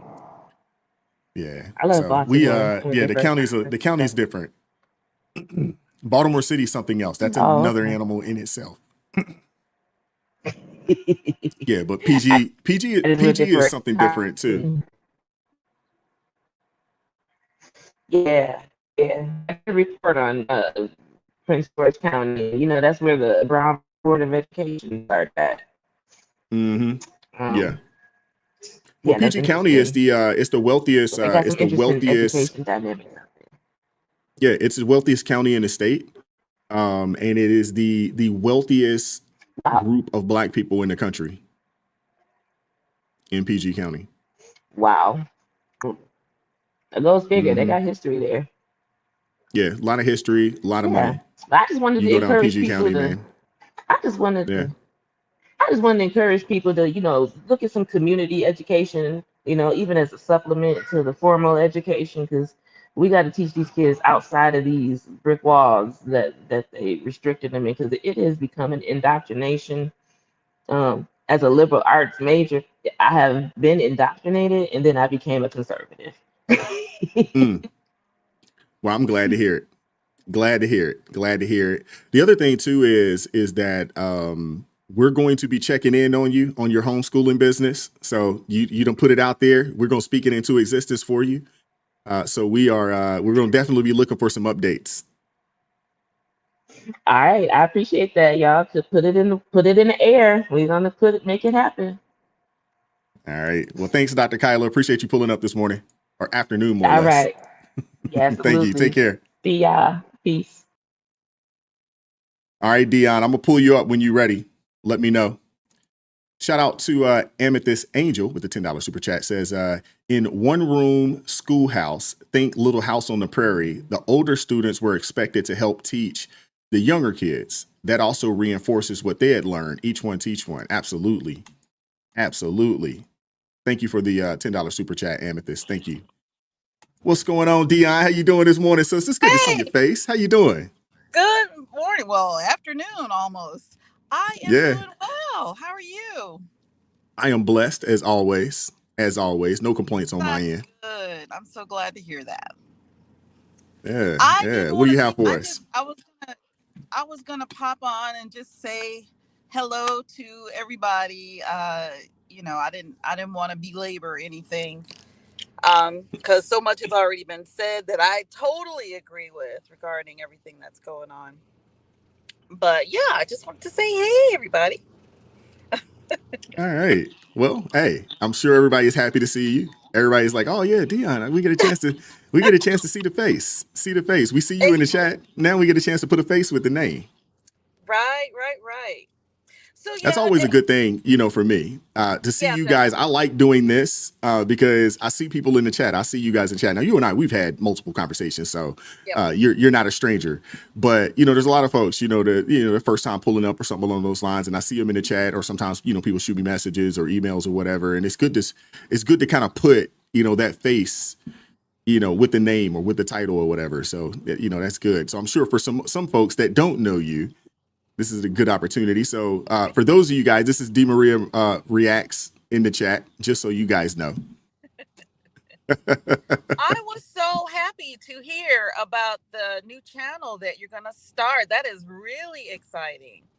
Yeah. Well, I already have it. It's, I don't say start. It already exists. And it already has subscribers and things of that nature on it. I just been kind of trying to figure out what direction I want it to go with the new channel officially.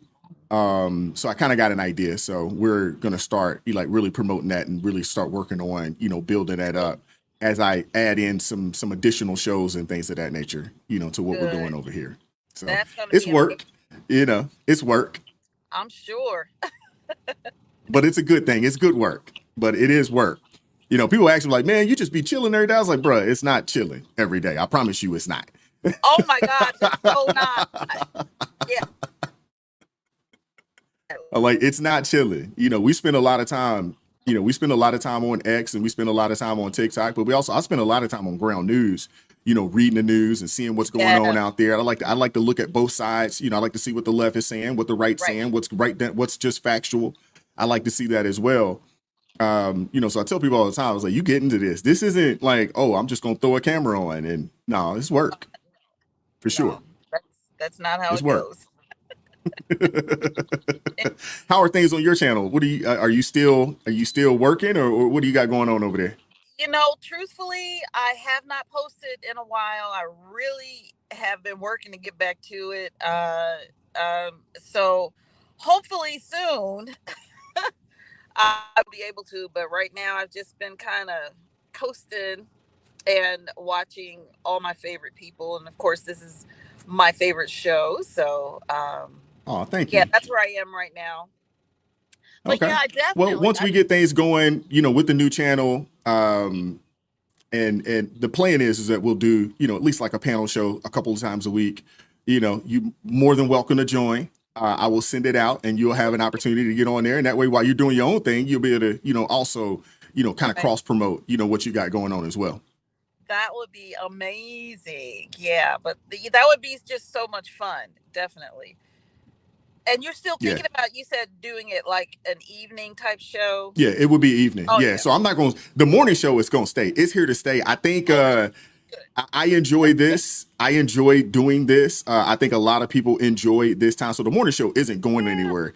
This is just adding something extra, in the evening time. Because there are some days where I'm like, you know what? I want to get up and then I'm like, I'll just wait. I'll talk about it in the morning. So this would kind of give me an opportunity to, in a panel style, so I don't have to carry the show 100% myself. Right. And also open some doors up, for some other folks, out there, maybe smaller content creators and smaller channels out there that want to grow, but want an opportunity to do so. So I want to try to, open up some opportunities as well for some other folks out there. So I think it'll be pretty good. See, that's what's so cool about you, Wise, is that you have a heart for helping other people along the way. And I really appreciate that. Well, thank you. I get it from my grandmother, man. My grandmother was like that. Oh, she was definitely like, she'd give you the shirt off her back if she could, you know. Oh. It got to a point to where we kind of had to stop and was like, because she would like to give help but don't want to accept it. You know, she was one of those kind of types, you know, like I love to help, but when it's time for her, when she's in need, she don't want to tell anybody. And it's like, come on, you got to stop. As much as you do for everybody, like, come on now. It's an honor to be able to do it, you know. So she finally kind of got out of that. You know, but you know, for a while she's like, oh no, well, I know you guys got stuff. And I was like, come on now. You know, if we can, we will. And if we can't, it's okay. We can't. But hey, you don't have to feel bad for saying, hey, I have a need. Yeah. You don't, you know, especially, you know, with as much as you've done. Exactly. That is that mercy gift. I recognize that because I'm in the same boat. And like you know, I learned it from my mom, my grandmother, you know, heck, my whole family is like that. So, and you have to be careful because, you know, there are people out there that will like try to take advantage if you're take advantage. not Yeah, careful. absolutely. They'll take your kindness for weakness. Yeah, absolutely. Yeah, most definitely. Yeah. So cool. Were you on are you on your I'm assuming that you're on break? I am. I'm on my lunch break and I came out to the car. So I hope this video isn't stalling and all that kind of stuff because You're fine. Oh, good. No, you're fine. You got good service. You come across clear. We can see you just fine. No, it's fine. Good. Yep. So wow, your show has gone so long that I had time to make it to lunch. Yeah, I know. I know. I said last week we're gonna try to keep this thing compact to an hour, and now almost on a daily basis, it's a 3-hour live stream. So go figure. That's so funny, and it's always so go funny figure. To say, look, when y'all come up, you know, don't try not to take too long, and that never happens. No, it never happens. You know, it never happens. Conversation just gets too good. Mm-hmm. Yeah. And I appreciate it, man. Honestly, I appreciate this part of things because you guys see me on a day-to-day basis. I see myself on a day-to-day basis. And a lot of times, you know, when you're shooting recordings, you're talking to yourself. You don't know, there's no feedback until you kind of throw it out there. So I enjoy the live streams because there's almost instant interaction there. So I really enjoy it a lot, you know, and I gotta shout out my guy Van because I really wasn't going to get into this space because I wasn't for sure if I could do it because it's a different animal in comparison to, you know, shorter form videos. Because if you mess up, you know, you can stop it, you can delete it, you can start over, you know, all those things. When you get on this, there is no delete, stop, you know, and start over. You know, you just out there. This is live. Yeah. This is what it is. It's just raw. You get it as it comes. That's true. So I wasn't for sure if I could do it. But you know, I think look like you've been doing this for years. Really? Really? Absolutely. Well, I appreciate that. Thank you. Because sometimes I'm like, man, I don't know. But especially early on, when I started doing it consistently, because we kind of started in the evenings and then we've kind of slowly but surely kind of worked. I was trying to find the right time, the time that made sense. And yeah, early in the year, I was like, I don't know. But as the weeks have progressed, you know, I've gotten more and more comfortable. Now I don't have a problem. I feel like I can do this. This is not a problem, you know, at all. It doesn't bother me at all. And kind of keeping everything, you know, going, interacting, you know, with people in the chat, you know, kind of keeping the content going, keeping the conversation flowing. I don't have a problem with it now, but there was some apprehension for sure early on. Definitely some apprehension. Maybe it didn't show, you know, but definitely, it definitely was, you know. It's really cool to watch the progression, you know. Yeah. So, I mean, people, you know, that have been watching, you know, and been rocking with me for a bit, you know, even for me, I went back, you know, a couple of days ago, I watched a video that I had put out, I don't know, maybe it was a year or so ago. And I actually kind of went down and just started watching some of the content from like a year or so ago. And it made me cringe. And I was just like, ooh, that was you. I would hate I was like, ooh. oh, that was you? Like, oh man. Yeah. So even for myself, like I see it like, okay, you've definitely, there's been some improvement. My goal is it's 1% better. Every time we jump out here, let's try to get 1% better.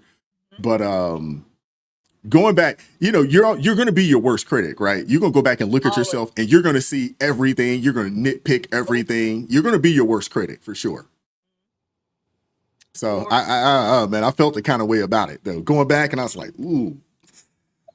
Ugh.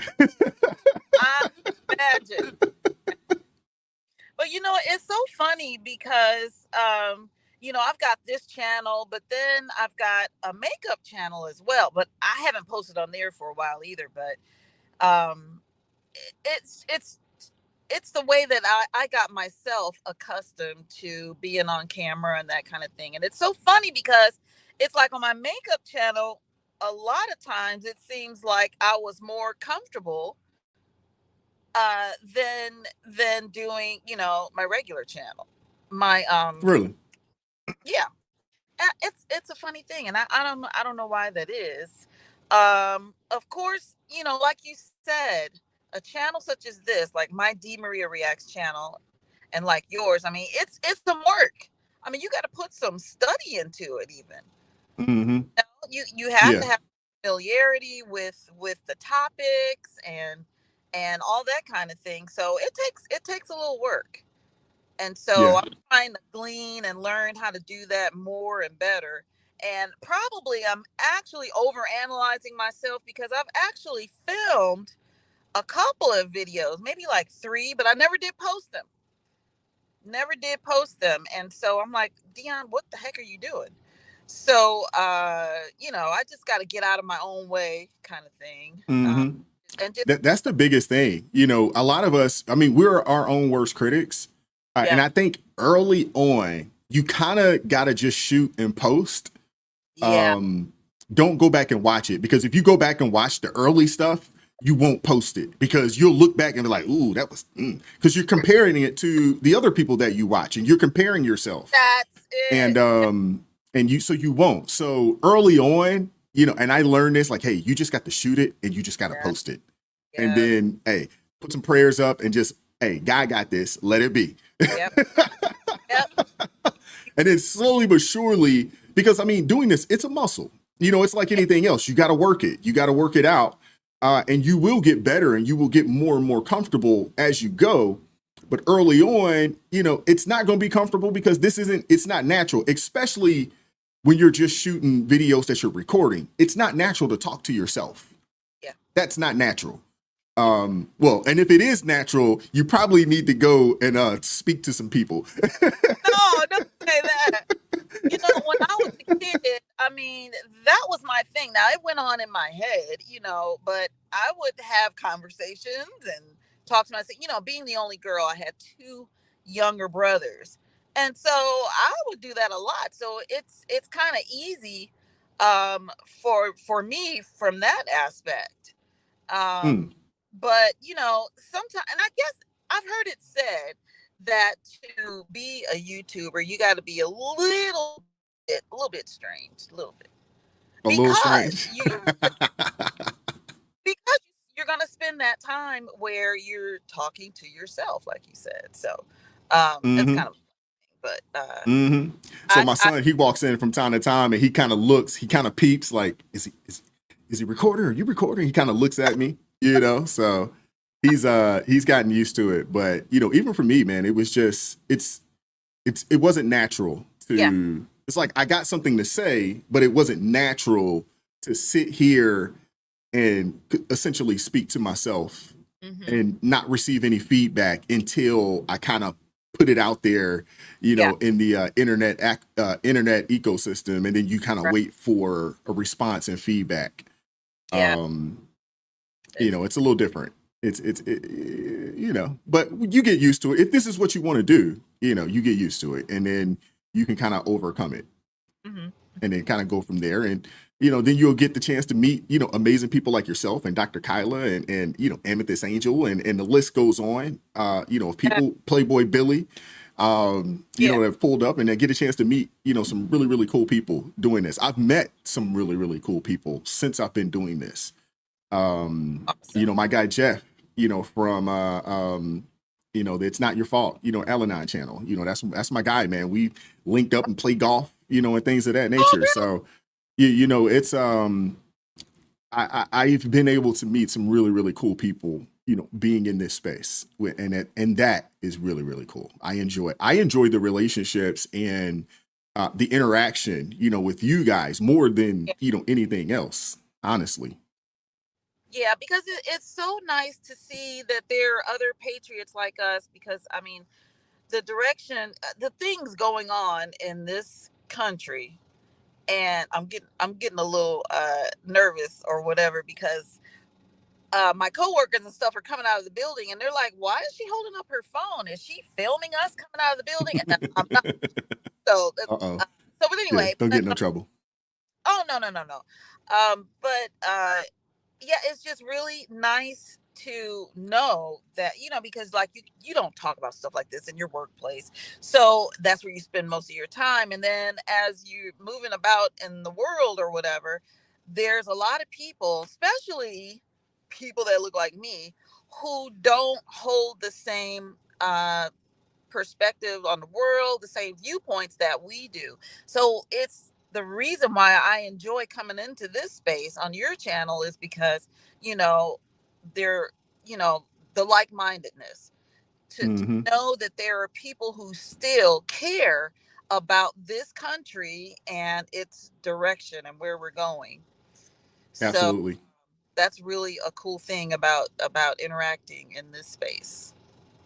Yeah, I would agree. I would agree. You know, and jumping out there, I am surprised, um, you know, by the amount of people, you know, that I see that, you know, have a similar mindset, you know, a similar belief. Yeah. I guess maybe surprised isn't the best word, Hmm. but I would say surprised, but pleasantly surprised to see it, you know, Mhm. and I'm sure people get excited, you know, because, you know, to see you, you know, a black woman in America that's, you know, a follower of Christ that would consider themselves a conservative, a patriot that Right. loves the nation.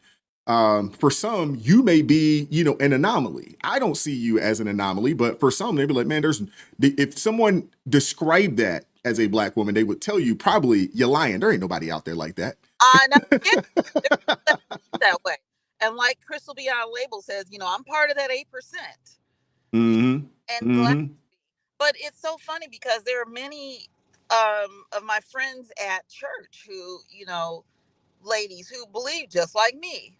We have blacks, Jamaicans, white, and they think like, not all of them, because there are some within my church that, to my surprise, they are flowing with that woke mindedness, which is so sad. And Mm. I feel like people who, embracing that are just so misled. Not that I'm looking down on them, but I'm surprised, because when I think about like who my pastor is, and how we're taught, I'm just surprised that they end up floating that way. But Mm. I said all that to say there's many more like me, most That's definitely. good to hear. And Yeah. it is. That is true. My wife is one of them. You know, my wife's part of the 8%, you know, so um, you know, we don't have this is not a divided household, you know, here. This isn't a situation. This isn't that. And you know, That's which is good. It's positive. Yeah. Yes. And you know, I'm slowly but surely starting to bring some of my family members, you know, on over on as well. And I try not to beat them up. You know, I try not to, you know, a lot of times we get together, we don't have these conversations. Now, if you bring it up, that's another thing. You Right. bring it up to me, I'm more than happy to have a conversation with you. But I try not to, you know, kind of, you know, browbeat or get on people. I try not to do that. Heck, when I'm off the platform, I don't even tell people that I do this. You know, people don't even know. I don't even have those conversations like that. I feel like if you know, you know. Now, if you come up to me because maybe you watch a channel or something like that, that's something different. But I'm not out here, you know, hey, you know, I got this, you know, I do this. I don't do that. You know, I feel like, you know, if you know, you know, my wife's a little more, she's more guilty of that than I am. I think more of it, she's just really, really happy, you know, with what I've been able to build and you know, and that's just through the grace of God. But she's more willing to tell people about it than I am. I don't. I don't. Yeah, that's awesome. Because I mean, it's not a whole lot to brag about. It really isn't. And I feel like I'm doing what I am supposed to do. By trying to get the truth out there and trying to encourage people to look at things in a different way. Especially those that may have a little more melanin than others. And really just to be an example to say like, hey man, you can be a free thinker. It's okay. Mm-hmm. You can be a free thinker. It's okay. Right. It You're really all right. is. You're not you're not alone. There's others.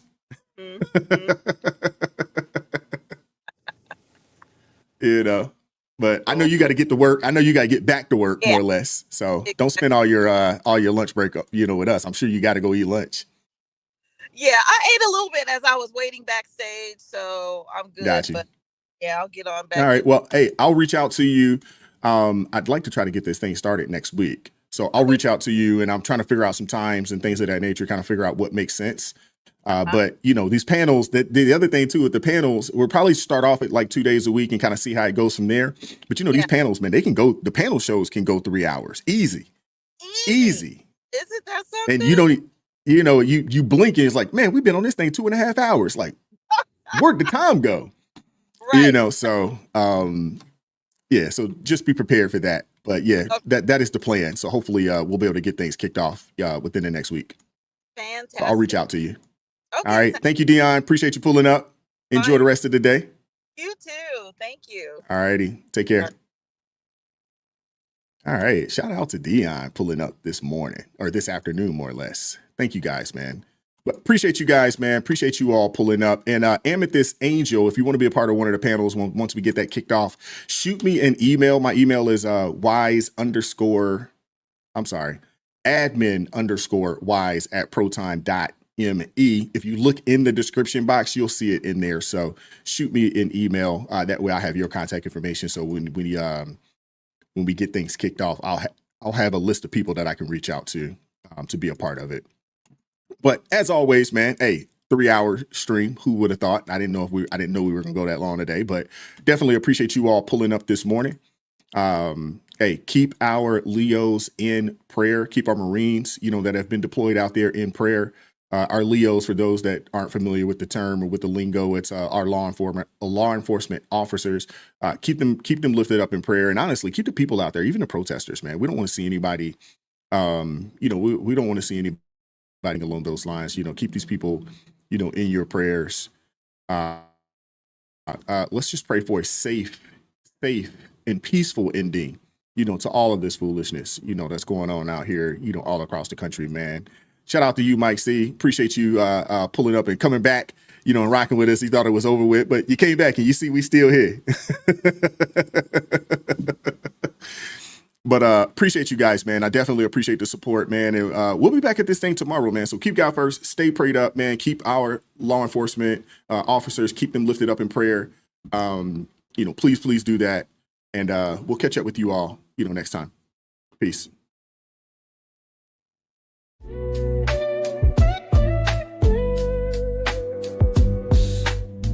Vibes so raw, can't hide the truth. Words so sharp.